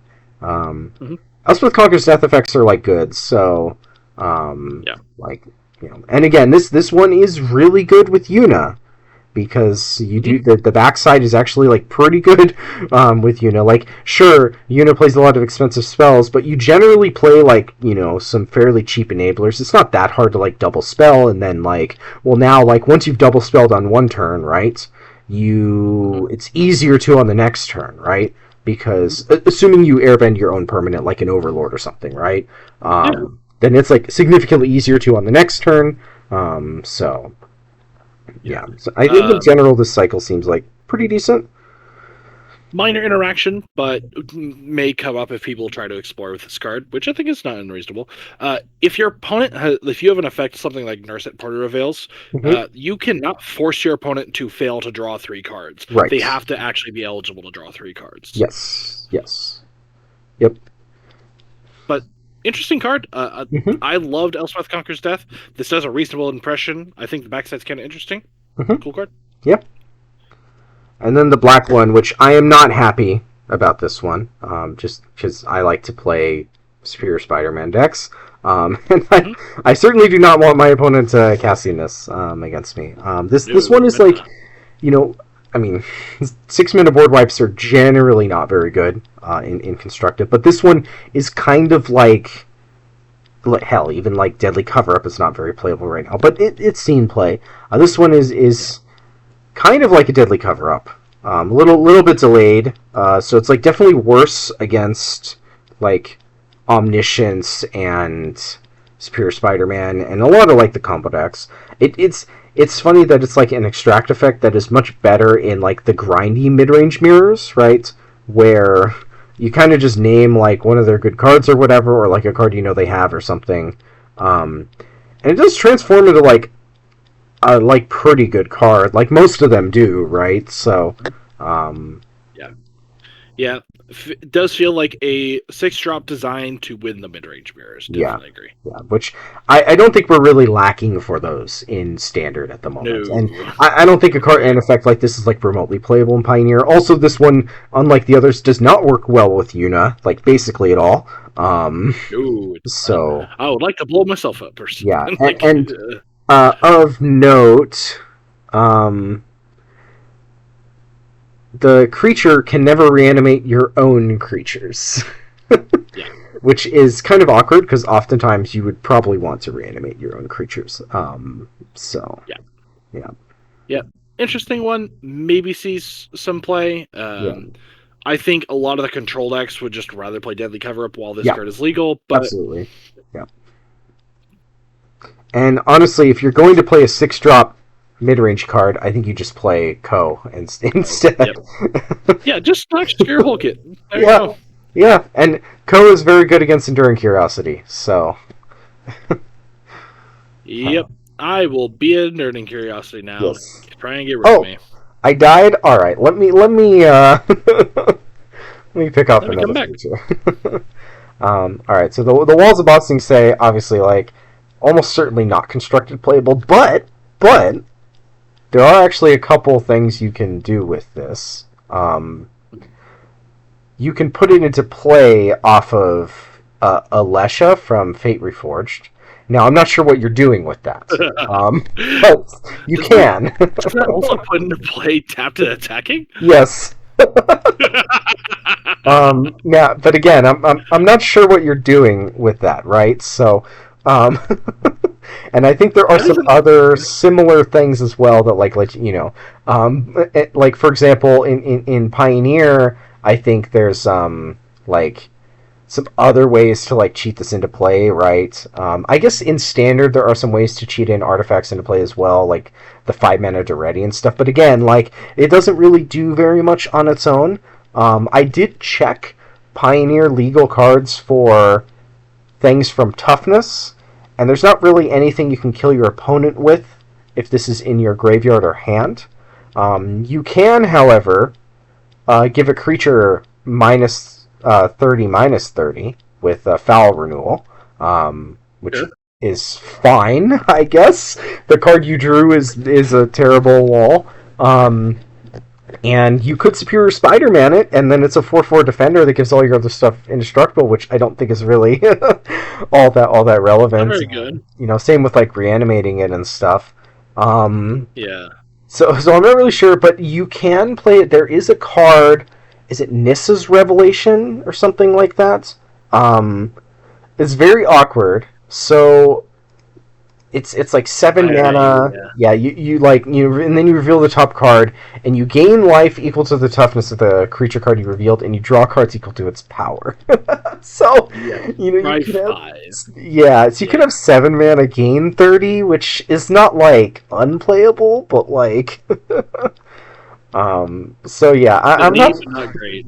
yeah, I'm not sure this like ever finds a constructed home, but I am glad it exists because I think this card is really cool. What I really want to do with this card, not that I ever will, is I want to Vesper Lark it into play. Sure. But like, good luck with your solitude card Yeah. in Modern. So Yeah. Yeah. yeah, a bit of a meme, but cool meme. Mm-hmm. Mm-hmm. Excellent top-down design, though. Yes. Excellent for that. Yeah. Incredible. All right. United Front. This one, there's not really much to say. We've had a lot of X white things that make a bunch of tokens. This one is actually worse on its own than most of the others. It is slightly better. Well, it is significantly better if you already have more creatures, so it is better in token decks. That the default is it's still playable for X's 0, right? It's like you just put a counter on all of your other creatures. But it's like worse on its own, right? It does make allies though, which maybe matters. Yeah. Yeah. I remember playing Finale of Glory when it was legal, Mhm. but it was mostly because you would cast it for 10 and you would be Yes. able to beat the field of the dead deck. Right. This, I'm really uncertain. Like, Yeah. nice card, here's my fire magic. Yeah. Yeah. Uh, Like maybe if again like maybe if a dazzling theater deck is actually playable, like maybe an effect like this is fine, but I still feel like there's just so many more things you can do. agree. So, yep. All right, now the modern card in the set. Yep, talk of the town. Yeah, Wanshi Tong Librarian. Definitely one that does feel like people may be like overhyping this card. I do think like it's definitely playable in the Eternal formats, and in fact you're probably supposed to play it right in a lot of these blue decks, but I don't think it's going to be nearly as impactful as people think. There's a lot of solitudes and a lot of efficient removal spells for this. Also, it kind of like I think it's going to get people early on who haven't really played Magic formats where Stifle exists before to know that in a lot of matchups you're maybe supposed to crack your fetch lands on your own main phase when your opponent's tapped out. In Modern, you don't really have to do that very much. So, like, maybe it gets people pretty early on, and then they start playing around it better.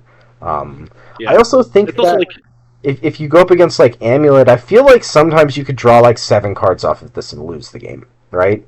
yeah. Um, It's also just like this card always dies to Lava Dart, yeah. which is kind of embarrassing. Yeah. Yeah. Um, your opponent always kills it with their red removal, and red removal is good in basically every format. So I'm still a little suspect of this, even in Modern, like where it's like fetch lands are everywhere. But it's like, I mean, uh, I do think it's like pretty good on its own. Like at least like on the play, it seems like pretty good. Like for sure. Like I think you can usually like cash it in as similar to like a Quaddle, like worst case where it's like, well, yeah, drew a card off. I think it's like you're basically always going to draw a card off of this card. I think a lot of times, even if you like wait till later. But I don't think it's going to be like this like super like insane card. Of note, I do think it makes cards like Surgical Extraction better. Like obviously, like unlike some cards, now that we've had some where like even Mind Sensor doesn't care how the opponent searches the library. Some of them care how they search their library, right?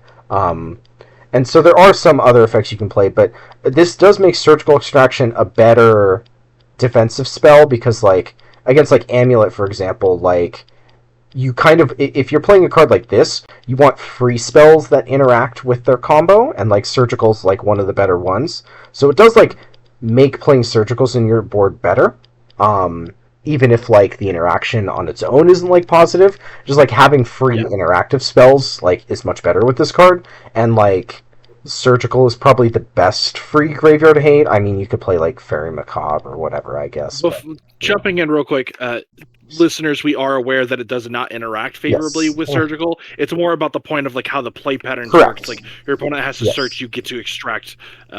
It's a card that works well with the free interaction. Another example could be like Flare of Denial. You get to draw a card, you flare their spell. Yes, exactly. Yeah, like Force of Negation, Subtlety, things like that. And like Surgical is just like the best anti-graveyard free spell, and so that's like so like I think like this card does encourage you, I think, to have like good deck building in Modern, which is playing a lot of these good defensive free spells in these blue decks.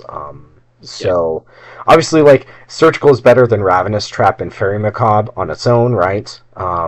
So like so I do think the card is good. I think people will almost always, I think, draw a card off of this because you can always just like later in the game, right? Like, I mean, like it's not terrible, right? It does like if it only drew cards on the search, I think the card would be like not good enough in current Modern, but it does actually grow. So it does really punish your opponent when they don't have the kill spell for it, which is kind of what Modern level threats need. Is if you don't have the interactive spell, it will kill you pretty quick. At least in theory. Like, you could just sit on your fetch lands, right? And the better players may do that. But and obviously counterplay is crack fetches when your opponent's tapped out and stuff. Don't like let them wait when they have blue. But so I do think it like does some like fairly like good things in modern. But I'm a little skeptical that people are just gonna run all their fetches into this and stuff. Especially in a format with like ephemerate solitudes. So yeah. Yep. And notably, the mana value is always 2, right, when it's on the battlefield. So it is pretty easy to like prismatic ending it. So. Prismatic or push, yeah. Yep, exactly. So not a hard card to kill. You do just have to kind of play a little different, I think. So, yeah. Yep. Yeah. I mean, we didn't even talk about it in Standard or Pioneer, I guess, but I do think it's playable in Standard and Pioneer. You don't really have free spells in those formats, but just having it's funny that so like the last line of text isn't really super important in either of those formats, but it just being like a Hydroid Crisis is actually like pretty reasonable. Yep. Like bigger body, flash, flying, vigilance. It does work favorably with like demolition field to ruin effects. So in Pioneer you could play it in like blue eye control, and you can just field to ruin your opponent, right? And that's actually like pretty decent. Like flash us in and then field to ruin. So. Could be good there. Okay. Right. So the final mythic of the set is White Lotus Tile, which is just commander bait. We've seen a lot of these kinds of effects before. Oh, it has Lotus in the name. It generates a bunch of mana. Horrible condition, comes in tapped, always fucking terrible. Sometimes they see play, but generally pretty bad. So... Yeah, was it 3 Tree City or something? Lotus. Right?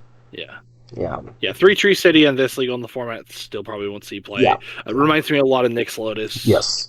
Don't expect it to see any constructive play whatsoever. Yeah, there was like that. There was a combo deck with it, but it was like a tier 3 like standard deck. And like people played the Pioneer version for a bit.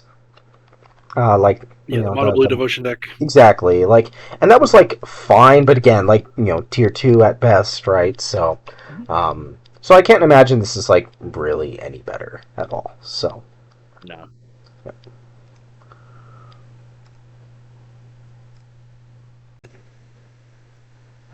Alright, so we're going to be doing the commons and uncommons now. I've kind of grouped them together, which I generally tend to favor with set reviews because for the most part the power level disparity is not nearly as much as between rares and mythics, and tend to be a lot less flashy cards.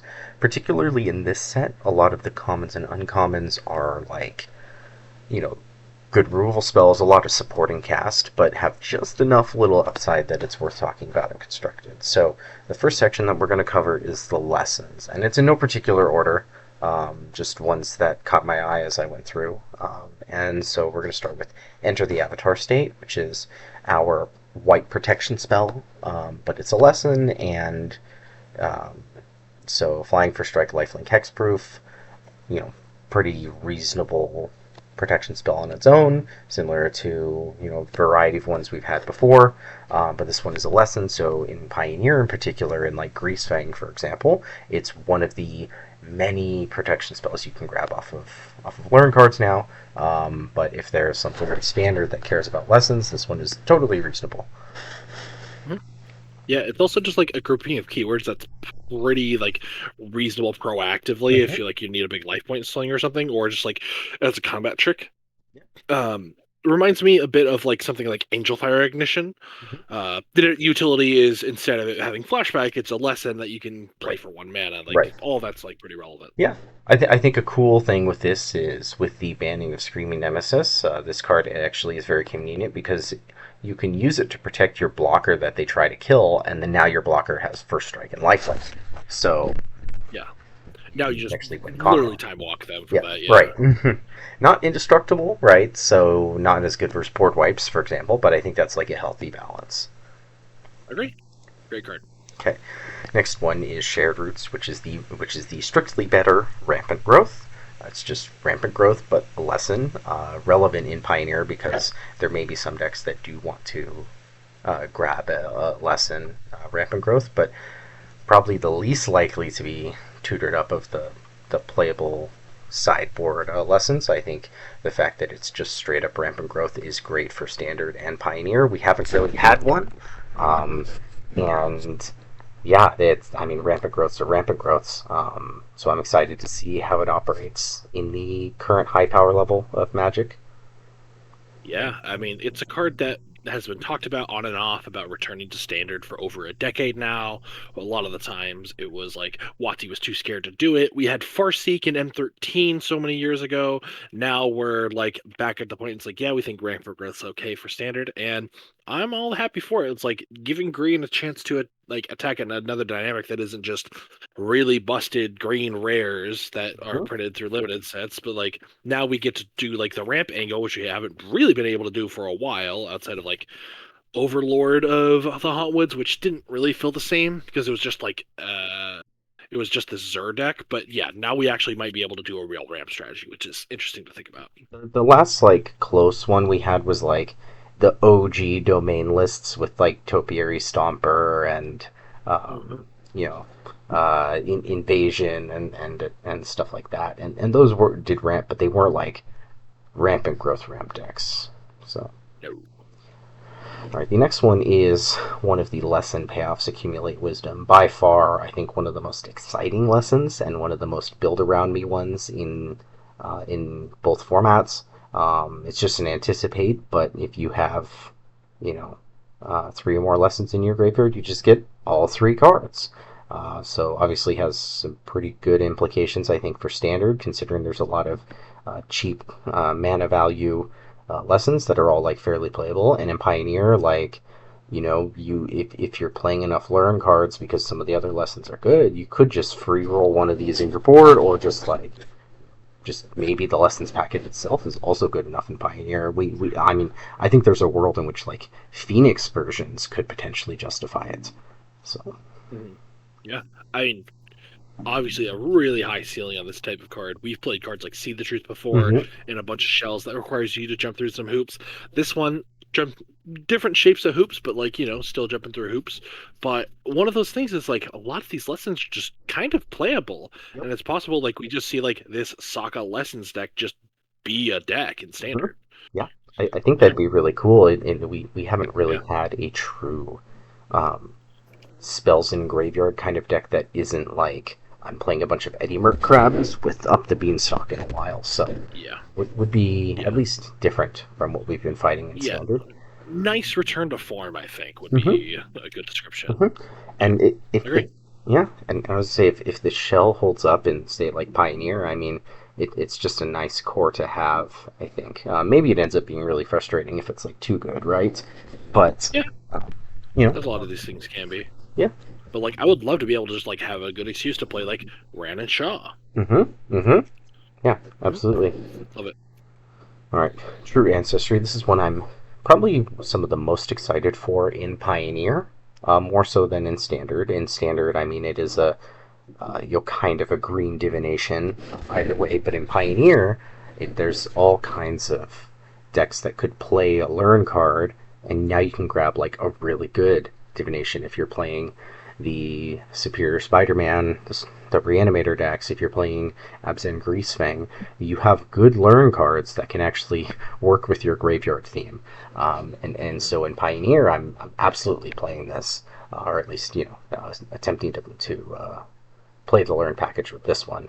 Um, in standard, I'm not sure it like really makes the cut in any deck, No. but it is a green Yeah. divination. So Yeah, like we've had Nature's Spiral before and it wasn't really playable. yeah, Like getting a token's a real like a yeah, clue is a yeah. real It's upside, it's but it it's like is yeah.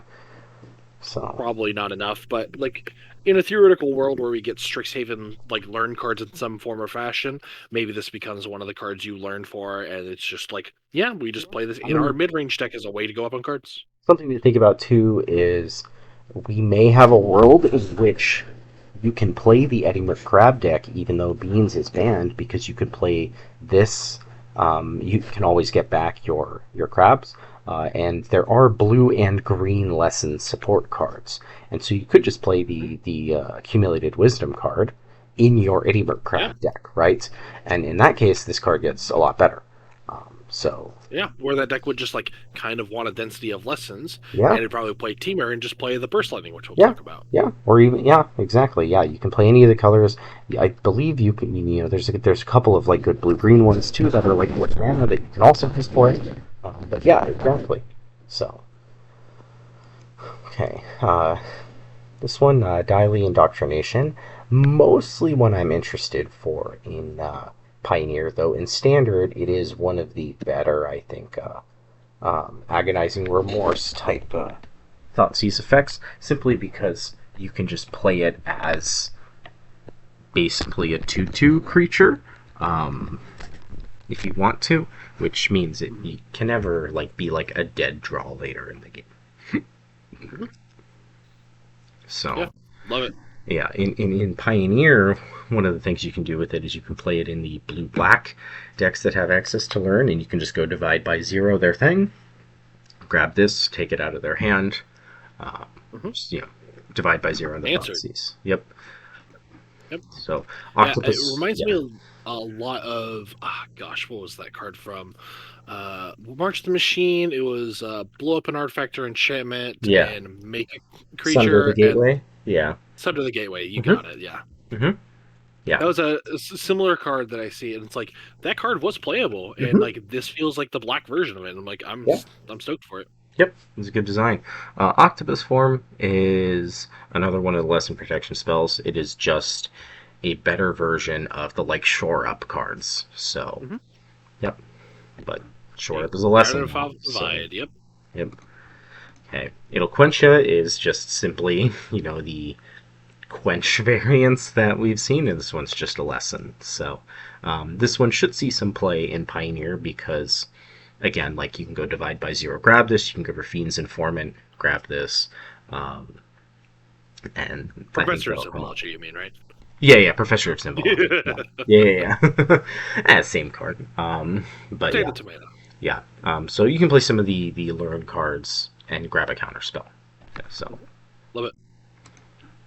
Waterbending Lesson. This is one I'm pretty excited for in Pioneer in particular, but it also seems totally reasonable in Standard. Now, obviously, this you look at this card and then you look at Winter Night Stories, and there's not exactly the same power level there. This being a No. lesson maybe is a reason to play it in Standard, but I think in general, Winter Night Stories is just like the better enabler, even for the spell lesson decks.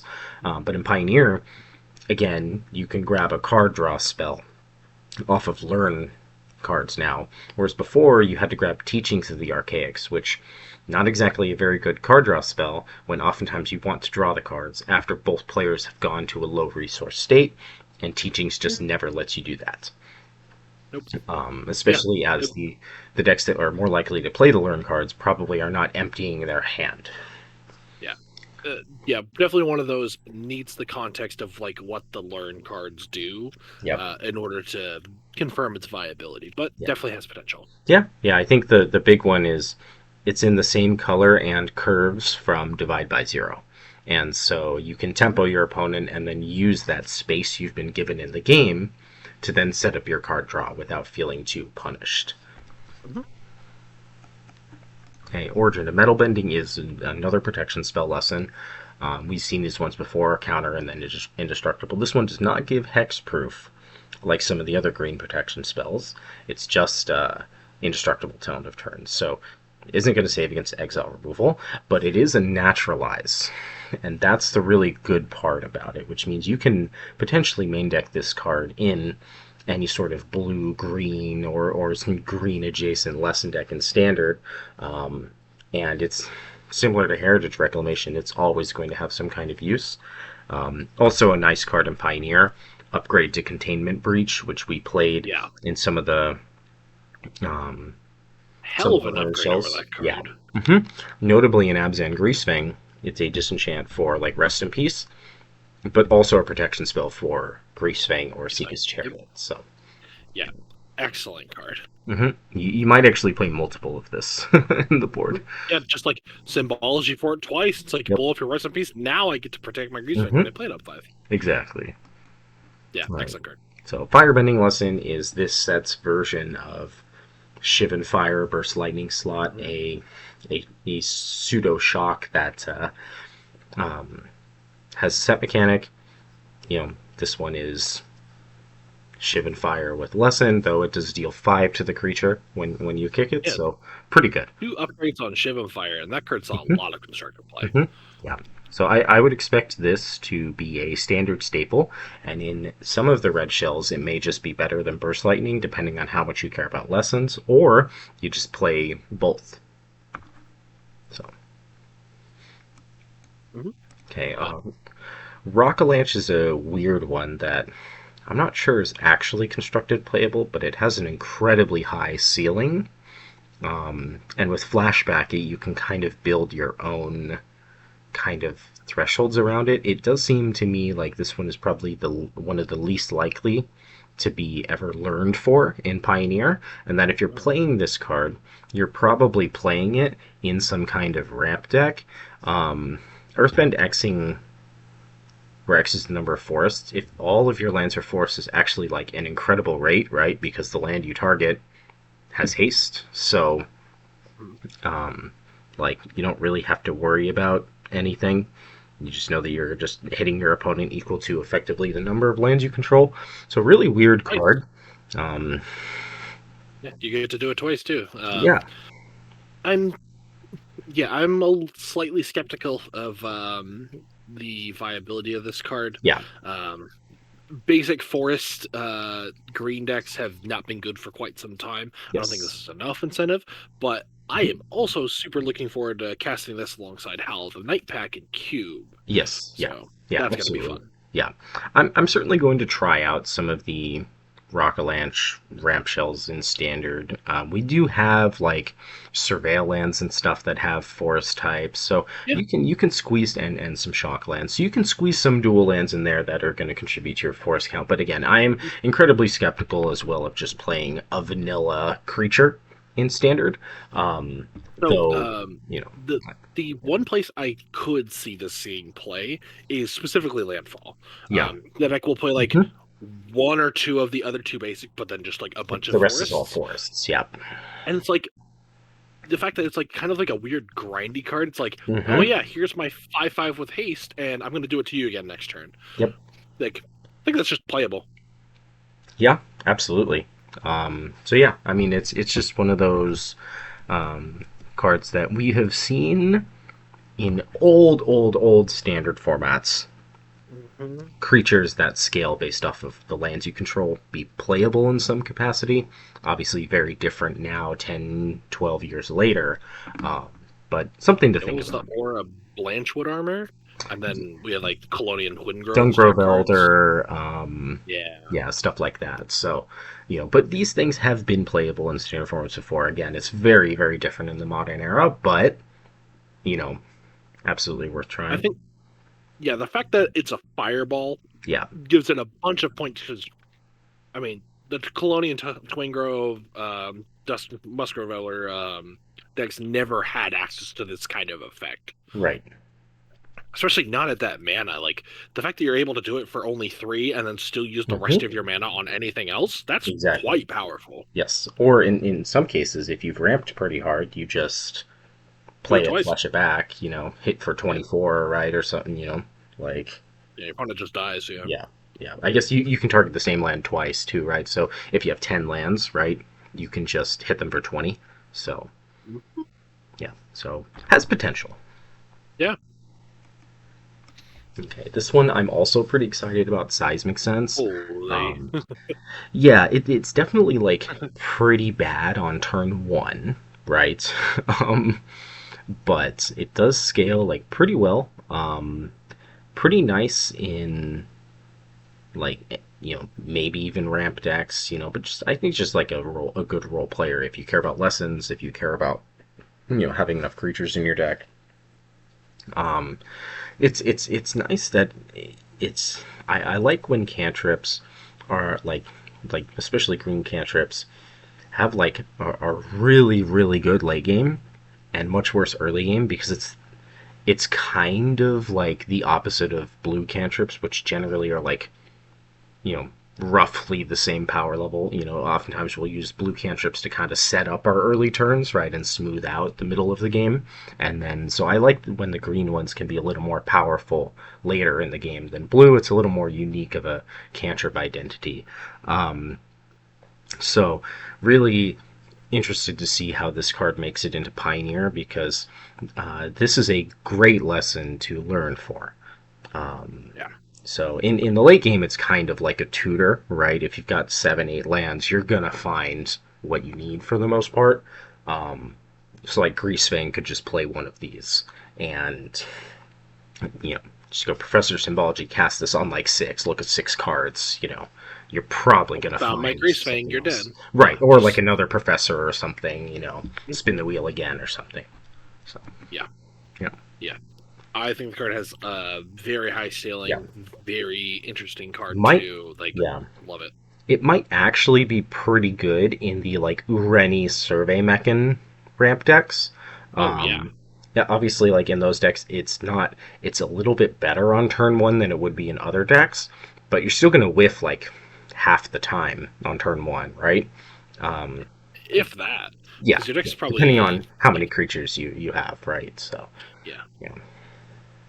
So just like always being able to hit your land, or just finding one of your big payoffs is great. Yeah, I just think that like I think because of like the rampant growth, you're probably playing fewer creatures than some of the early versions we tested with. Sure. Yeah, that's fair. All right, abandoned attachments. This one is mostly on there because of standard. You can play it in the learn packages in Pioneer, though generally I don't really like this kind of package where you don't really go like, at least if you're playing the green divination, you get to guarantee you draw a good card, right? You draw a good card and a random card, even though it costs more mana. This one I think is mostly a support card for standard, to glue all of the lesson packages together, because you could play it in the blue-green lesson deck, the blue-red lesson deck, theoretically if there's a red-green one, but I think it's mostly adjacent to blue that I would want to be doing it. It just kind of glues everything together. Yeah, the fact that you can cast your Shiv and Fire and then this and discard a lesson and just immediately have Wisdom turned on and Ren and Shaw turned on, it's like, that's pretty appealing. Yep. So, Airbender's Reversal is a kill spell that is very main deckable in standard, but it can actually double as like a protection spell if you need it to. So another one of the protection spell lessons potentially for Pioneer. In standard, I'm not sure that you really end up playing this. We don't currently play. There are other cards already that are like exile target attacking creature, right? That we typically don't play very much. And control decks are more likely to want that anyway, so they wouldn't value the airbending your own creature as much. But in Pioneer, it's a protection spell and a kill spell in one, and that's a lot more appealing. Yep. Iroh's Demonstration is kind of like our lesson, Fire Magic. Obviously, sorcery is nowhere near as good, but it also fits our like obliterating bolt slot. Again, like it doesn't exile, and it's a sorcery speed, but the flexibility on it is really nice. So definitely main deckable. Yeah, great card. Okay, Boomerang Basics. This one's been getting a lot of buzz, and I think deservedly so. Obviously, it's no Floodmaw. It is a sorcery, but it's not. It's pretty good. It's kind of insane to bounce your own, like, say, Storm Chaser's talents with it. And I think that's where this is going to see a lot of plays with Thundertrap Trainer and or Storm Chaser's talent. Currently, like before Avatar, I am not a fan of the blue-red prowess decks at all, and I think this is like the card they are missing, where it lets you increase your interaction while also increasing your utility, and just being like a great cantrip for a deck that plays Planispheres and even Riddler, like picking up Riddler so you don't have to wait till turn 5 to cast it again, stuff like that. So functionally being another splash portal is kind of great. Yeah. Very glad this does not exist in a world with Hopeless Nightmare, though. No kidding. But yeah, like Void Snare has seen like widespread play for a long time. Like the applications were narrow, but it's been seeing play since it first got printed in 15. This is better on 2 axes. This card's incredible. Yeah. All right. Combustion technique. This one is another lesson payoff, but it doesn't quite put you ahead so much as it just guarantees that your kill spells can kill anything, basically at any stage of the game. So obviously, if you have no lessons in graveyard, this card is pretty bad. But if you have even one lesson in graveyard when you cast this, it's an acceptable kill spell, and then anything above that is just fantastic. Yeah, like instant speed obliterating bolt is pretty gross. Yeah, yeah. Yeah, it's like, obviously, a lot of the lesson kill spells, they don't hit planeswalkers, and probably for good reason. Yeah. But the package is so tight and good that that may not matter. So, okay, so that's it for the lessons that were like standout lessons to me. There are some other lessons that are legal and standard, but those are all the main ones that I think are good. So here we have another ally payoff, Earth Kingdom Protectors. We've seen a lot of these like selfless savior type cards in standard, and they're usually playable. This one should definitely be allies wants 1-drops, and it wants 1-drops that are good. Vigilance is fine, but the big one is it just kind of protects any of your actually good allies for free. So if you're playing allies, this card's great. Otherwise, probably don't play it. Yeah, yeah. Again, like the white rare, you can only play this in allies, right? So. Yes. Yeah. So this one is also an ally, but that's not really why it's here. This is our, Banisher Priest, Like Brutal leave apparition Cathar, at uncommon exactly, type thing. It deviates quite a bit, and then it has better stats. And it's a human. Oftentimes they don't make like things like Skyclave humans very much, and it can actually hit things other than creatures. We had was it Annex Century, right, from the Freakscene set? Artifacts or creatures? Yeah, where it was artifacts and creatures, and it's 3 mana 1/4, and this one can hit enchantments, which is pretty nice. So this card, and it's also like this is the first version of this effect we've gotten with 3 power on it, so it also hits hard, which is relevant when you're going to give them the thing back. Yep. When you're just like also putting the pressure on them, makes it actually excellent. Mm-hmm. And notably, it survives Burst Lightning on curve, so it is difficult for the red decks to just immediately kill it with their very cheap, efficient kill spell. They probably have to spend a more premium one to do it. So. Actually, yeah, pretty nice for the format. Should be a big boost to white creature decks. Yeah, like you actually get a real tempo play out of it, which sometimes you didn't with those sort of things. Yeah, and notably, it is an ally, so you can play it in the allies. Yes. So this one's a reprint. So all I'm gonna say is it's a nice reprint. It is technically an answer to Enduring Curiosity, though your opponent does still draw the cards. But it does answer it the same way that Obliterating Bolt does. So it should see Black some not having great options for it previously was like not excellent, but the fact that they have a sorcery speed one is nice. Do wish we had like something slightly more flexible and instant speed, but I'll take what I can get. Yeah, and this is fine. And again, like if Enduring Curiosity is my opponent plays it in exile removal and I drew 2 cards, that's fine. That's beatable, right? Yeah, very. Like you got your 3-for-1, but there are plenty of other 3-for-1s in Magic. And this does also hit Preacher of the Schism, so that is relevant. So yeah, a lot of the problem cards that you see in the black mid-range mirrors, this card answers quite well. Cards Revenant, Preacher, Curiosity. Yeah. Quantum Riddler, Mm-hmm. Yeah. Not Kaido, unfortunately, but for some reason. Though technically, I guess there are scenarios where you could target a Kaido with this, right? If you have a nowhere to run, right, and you can cast this at instant speed somehow, you could, but maybe. Yeah, little bit of an ask for that one, I think. Yeah, agree. So this one is on here mostly as a meme, but. Technically, corrupt cards have been played in standard before. Years and years and years ago we saw actual corrupt, but stapling it onto a creature is a lot more appealing in a world in which we have cards like Zombify and Superior Spider-Man, where like theoretically you could actually put a bunch of these into play off of like a Bringer of the Last Gift and forego the need to play Terror of the Peaks. maybe we have to wait until we get Overgrown Tomb for that, but And Blood Crypts. right. But you could also see a world in which you actually just like straight up play this in like a mono black shell. It is like a good top end card, and being a creature is like pretty nice for that. Again, we have a bunch of reanimation things in standard right now. So, and it does like it is like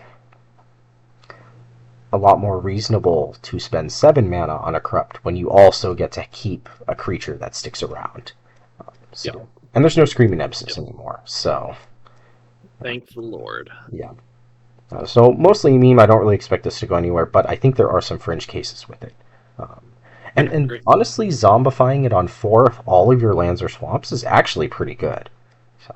Yeah, just a ravenous Chupacabra at that point. Like, gained you some life. Yeah, really good. So, yep.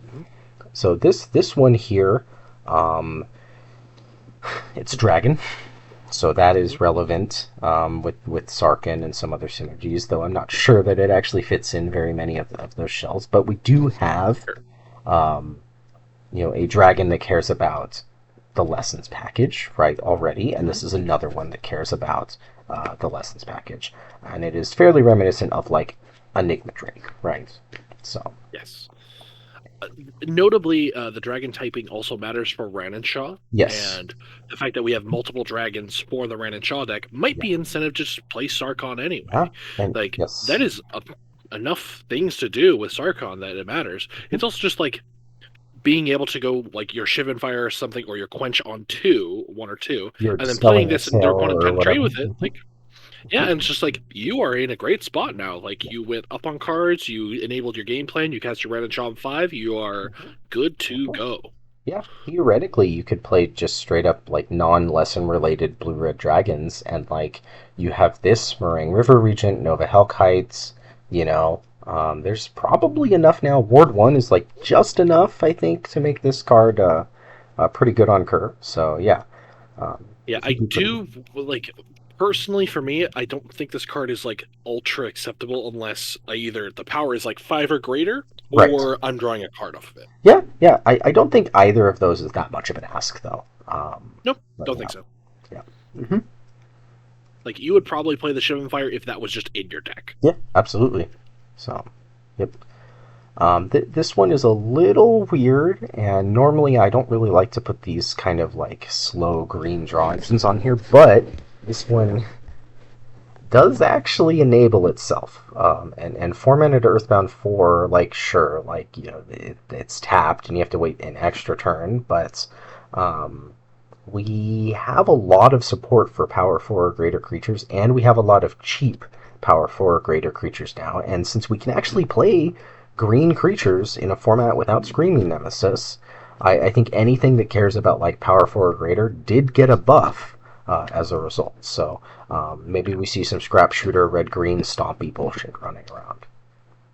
Yeah, maybe we see Surrak decks or Bootleaf Leech decks. Like, yeah, I'm excited to see these kind of things. Another small note, because of cards like Earthbend, but also like Cat Gator, we are seeing, like, more incentives to play, like, more basic saving your deck. Even in, like, Phoenix Fleet Airship. Like, that wants you to play Fabled Passage some amount of the time, and that's something that's going to want to make you include basics. So I do like this kind of incentive. It's like, hey, you should play more basics in your deck when we have a bunch of things, like excellent mana. This is, like, the kind of things that Dylan and I have talked about before, where it's like, yeah, like, we have these ultra good mana, but, like, there's no incentives to not play it, so all the decks are, like, really homogenized. But now we have, like, a bunch of incentives, like, for this kind of card, I want to just target one of my basic forests in play so my opponent can't Field of Ruin my 4/4.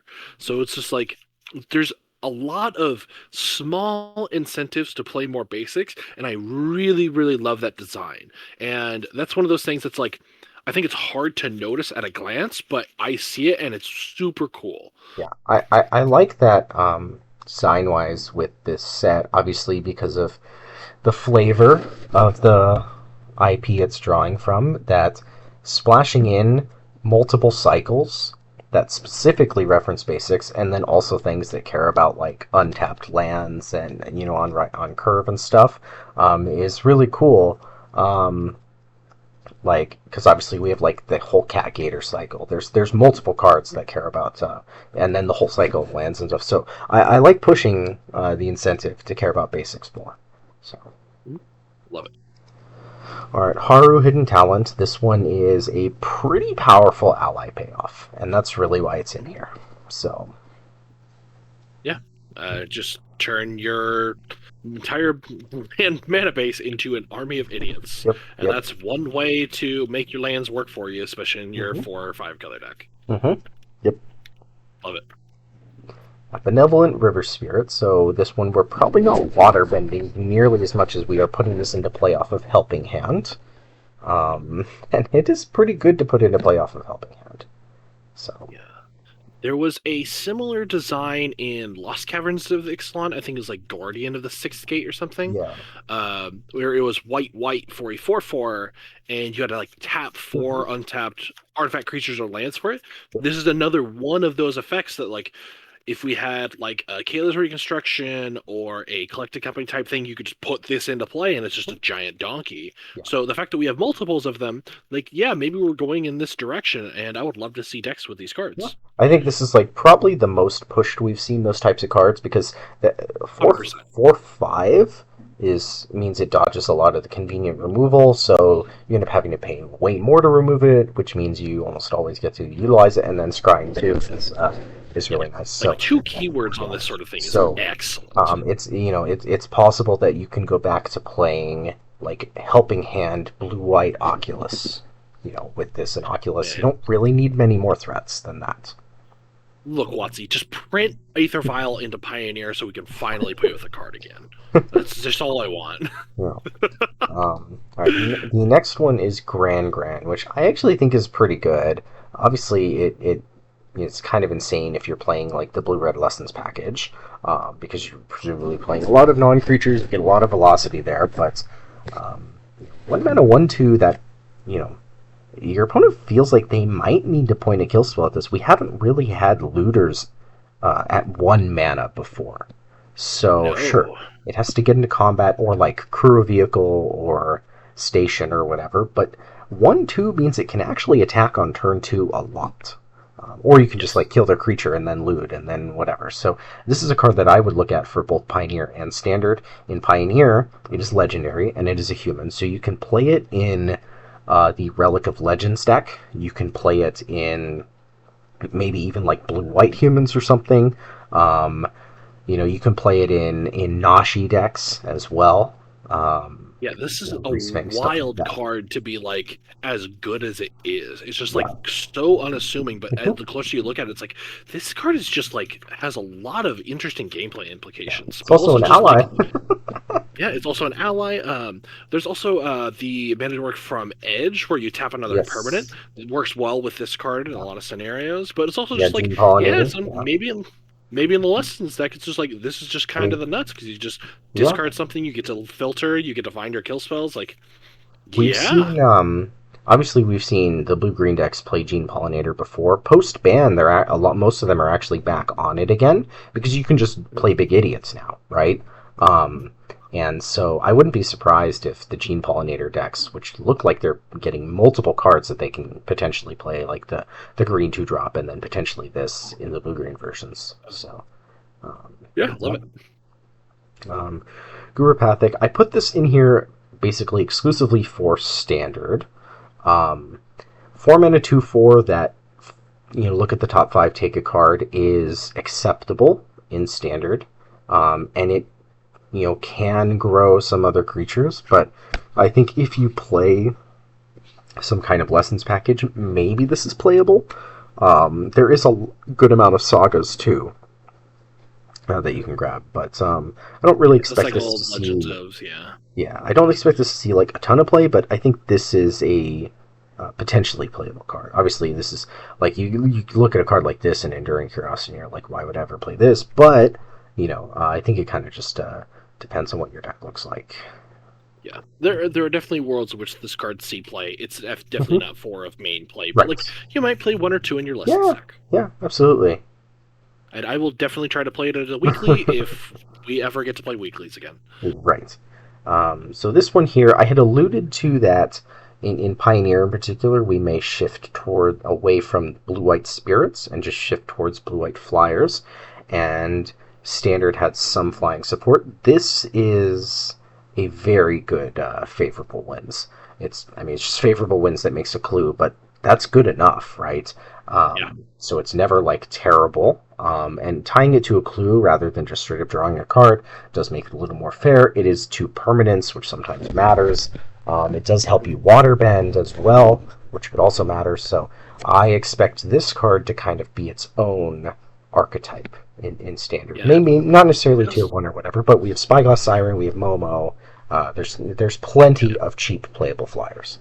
Yeah. I also think it's possible this kind of card is also just like close to playable in like Warden of the Inner Sky decks that want to play like a bunch of Spyglass Siren type cards, because those decks already play Mockingbird, those decks already play Spyglass. Like, it's not hard to give a bunch of your creatures flying. They probably want to Quantum play. Riddler. Yeah, Like, yeah. this card plus Quantum Riddler are best friends. Yeah, Quantum Riddler kind of sucks in those decks, but That's true. That's true. You got me there. But they probably want to play Aang as well, right? So yeah, like, look at everything about the card. Yeah. All right, Invasion Reinforcements is just Resolute Reinforcements, but allies. That's it. Cool. 2 allies. Judy is only on here, even though this card sucks on its own. It is only on here because maybe we can do some busted bullshit with Agatha's Soul Cauldron with this card. Ooh. So. Yeah. Interesting. Yeah. Never thought about that way. Yeah. But yeah. So, because if you can put this in the cauldron, then any creature you have, it's just one tap, make a copy. Right. Yeah. So that is pretty powerful. Yeah. So put it in the soup. Put her in the soup. Yep. So this is the other Momo, which may actually see play in Standard alongside the other Momo. Obviously, you could play this in Pixie. I'm not sure it's actually very good in like the Nurturing Pixie decks, but it is like a reasonable 1-drop flyer for anything that cares about that. So yeah, scrying 2 for a mana is like not nothing. That is like a reasonable effect, and on a permanent, like, yeah, it's definitely within the range of playability. I would agree with you where it's like it's probably a bit of a stretch to try and play it in Pixie, but maybe it's one of those things. It's like, yeah, we play this as like a way to beat Mono Red because it just either packs a bunch of power or it also just like makes food token to get us out of danger zone later in the game. Yeah. I mean, something of note that I think is relevant about this is it can also work in Raise the Past, because it is fine to sacrifice it and just like, okay, I'll just scry 2 or I'll make a food or whatever. It is also an ally for allies, and it's a bat if we care about like Zora line bullshit. Oh man, that is interesting. Yes. It's a bat. Yes. All right, I love it. So Meteor Sword is in here, just because if we ever get away in Standard or Pioneer that is less than 5 mana to reliably put an equipment into play, this is a really good one to put in. We do have like one less job, but it requires a lot of setup. You have to get this in Graveyard and stuff. And in Pioneer, you could play Danitha, but again, it's 5 mana. You could refurbish this in Standard, things like that as well, which is not nothing. Yeah, so at the moment, we don't really have any way to like really break this in Standard or Pioneer, but maybe someday we might. Yeah, maybe. Northern Air Temple, just on here for Pioneer. I'm not really a believer of shrines in Standard when you only have access to 5 of them, but in Pioneer, there's a lot of burn redundancy with the shrines now. So, and this one is a 1-drop. Yeah, love it. Serpent of the Past. This is this set's version of like Tolarian Terror effect. It having flash when you have 3 or more lessons is actually pretty nice, and it is a slight deviation in that this looks at non-creature, non-land rather than just instant and sorcery. But yeah, these cards have been good before. Like, where it's like we used to have back in like the Concertier days when prowess became the default instead of like the kiln theme type Mm-hmm. texts. And now we're starting to see that with some of the other cards. And it's Yep. like, yeah, it feels like kind of like a natural conclusion we're coming to where it's like, yeah, it's either you're playing creatures or you're playing spells, and the fact that we can have this like more thorough blend of these kinds of things is a good thing. Yep. Like it. Yeah. So basically, Tolarian Terror decks have like 12 of that effect now, if they want to. Yep. So As many as they want. yeah, no beans though, but you can just play some other card draw spells instead. Yep. And you have plenty of creatures in theory to discard to Winter Night Stories. So Yeah. um, Also, them being able to play Accumulated Wisdom and potentially yep. the Lesson Yep. package. Yeah, Exactly. definitely a lot of options for card draw. Yep. Yep. And it makes the green lessons better when you get to play more permanents and more creatures. So Yep. a nice little type package. Um, there are also a couple other lesson payoffs I didn't really include that are maybe playable if like blue green lessons is a thing. Then like maybe you play the blue green lesson creature or something. But so yeah. Anyway, this one here is also for Pioneer. It's kind of an insane shrine payoff in Pioneer and works very well with United Battlefront. So Yes. yeah. Yeah. Interesting that like it's cool that like we have almost have like this shell for like a Grixis burn deck with the shrines, and Right. then now we have the card draw element to it. Yes. Kind of a cool concept. I would again would love to play a weekly with it. Be shocked if it saw like widespread play. Yep. Yep. Yep. And obviously with the fact that this cycle of shrines is all triggers that check for each shrine and then also another, they can kind of get absolutely disgusting with United Battlefront. So Yeah, and playing multiples also doesn't feel terrible because Yep. you just get the effect on top of it. Like, exactly. yeah, Yep. excellent. Tolls of War. This is in here largely for Raise the Past Sephiroth type decks. Similar to the Black Vehicle, this is a way to bypass Rest in Peace to some extent. It's not like incredible at it, but it does give you some degree of, hey, here's like a bunch of, fidget spinners I've put onto the board. So Yeah, one of those kind of things where like it's with like in the maybe board for these kinds of decks, not always going to be a serious include, but it's within the Yeah. range. there was a black-white enchantment from the Kaladesh block where it was like kind of a similar Hidden thing. stockpile. Yeah, hidden stockpile, yeah. And this is like, a little bit reminiscent of that. Obviously, this doesn't like feed itself, right? Like, but if you have two of these in play with like any way to sack something like a creature, right? Once per turn, you are just like netting a creature every turn, right? So, Mhm. and obviously this can work with Fabled Passage if you don't have like anything else to sack. Yeah. So, I think we like hidden stockpile as well. We will talk about the limited decks where we had 3 of them and absolutely Yes. destroyed our Yeah. opponents. all right, this next one is Wolf Bat, which obviously has the distinction of having the name and the creature type be the same, and that's its claim to fame. But there are some applications with this where we, obviously, we have moved past Prized Amalgam being a good deck in Modern. I mean, but that deck would love to play this plus Faithless Looting. But in both Pioneer and Standard, it's not the worst card. It's pretty reasonable to bring it back. Drawing a second card is pretty easy to do in both of those formats now, and 1 mana to get back a 2/2 is actually totally fine, even though it does get a finality counter. So maybe there's some kind of like blue-black sort of like weird value deck, and then you like cast a cantrip and you get back like a couple 2/2s or something. I'm not sure what a deck like that plays this would look like in either of those formats, but I could totally see it. Arclight Phoenix at home. I mean, yeah, basically, like, it is, notably, it does play really well with the red-black, like, Mayhem discard package from the Spider-Man sets. It is another, like, card that works well with those decks, so. Yeah, I like it. Discard it to your pumpkin bombs. Right. Love it. Yep.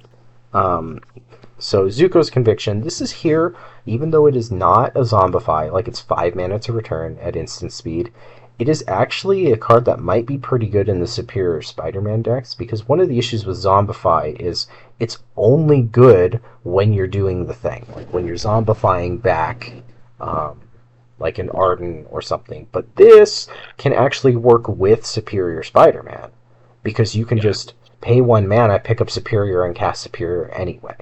So on your turn, it still is a reanimation spell that works with a Superior Spider-Man in Graveyard, which we don't actually have very many of in Standard.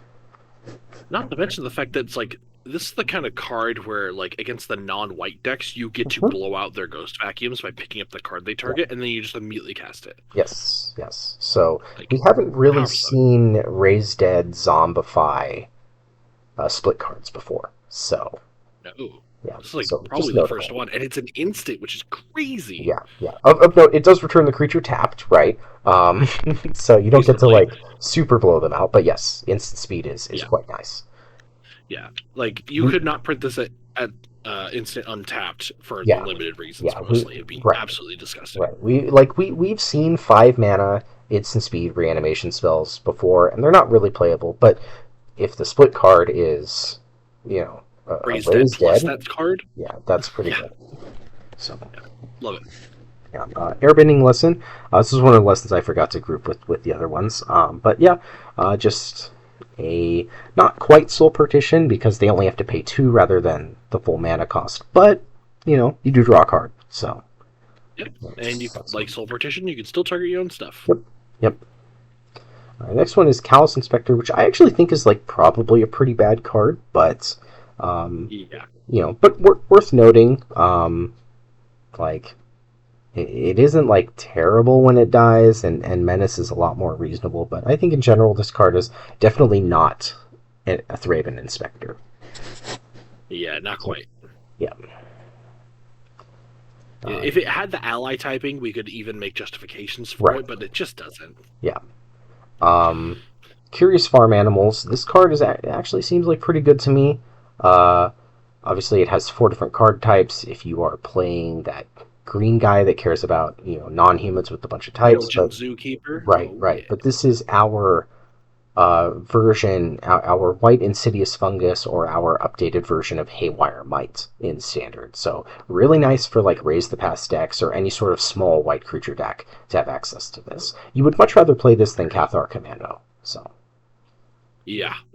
Also, just like the value on gaining the life is so nice. Yeah, just like being able to chump block with it against red, also having the utility of blowing up the hate card. Excellent that's a big reason why you would play it, because like obviously like 2 mana is a lot to hold up to blow up an artifact or enchantment, but when it has other utility with it, it's totally fine. So yeah, really good card. Love it. So Fire Nation Cadets is the last common or uncommon I'm covering. This is a red lesson payoff in the deck. It's basically, or in the set, it's basically a 1 mana 2/2 if you have a lesson, like attacking as a 1 mana 2/2 if you have a lesson. But it is also a payoff for firebending a bunch as well. So, yeah.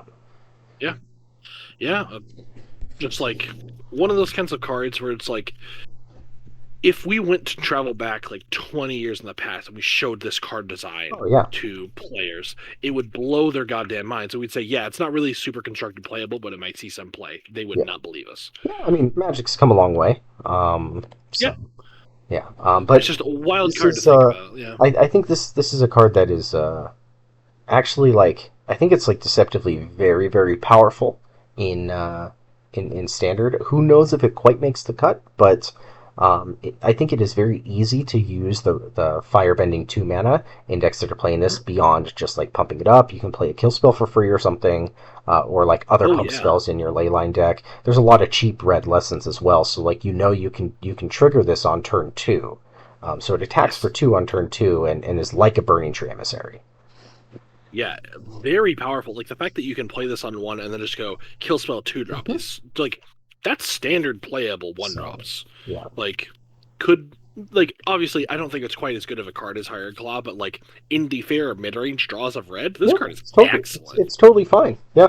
And there's plenty of red lessons that are playable. So a lot of kill spells. Also, surprisingly works well with Hired Claw. You just get to activate Yes. it for free every Mm-hmm. turn. Mm-hmm.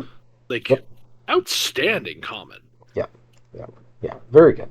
So yeah. Yeah. So that was the last card from the set that I kind of wanted to talk about in constructed. So overall, I think I'm very excited to brew up decks and to test both standard and pioneer for the set because I think the set has a lot of really cool mechanics and a pretty good build around and power level and should encourage some more deck building diversity in a way that like Spider-Man did not. So Yeah. It's just like a bunch of really cool knobs that got turned to the set that I've been kind of missing in recent standard designs. yeah. Reminds me of some sets that like there will probably be less applicability for some of these cards than I would hope, but it's one of those things like I am happy with the fact that these designs exist, and I think more of them will see play than the average person Yeah. expects. I think this is parasitism done correctly, where you have things that care about Agreed. lessons, where you could theoretically just put lessons in Strixhaven even if you don't put learn, right? And allies could show up in multiple sets. Changelings, for example, in Lorwyn is a way to buffer it.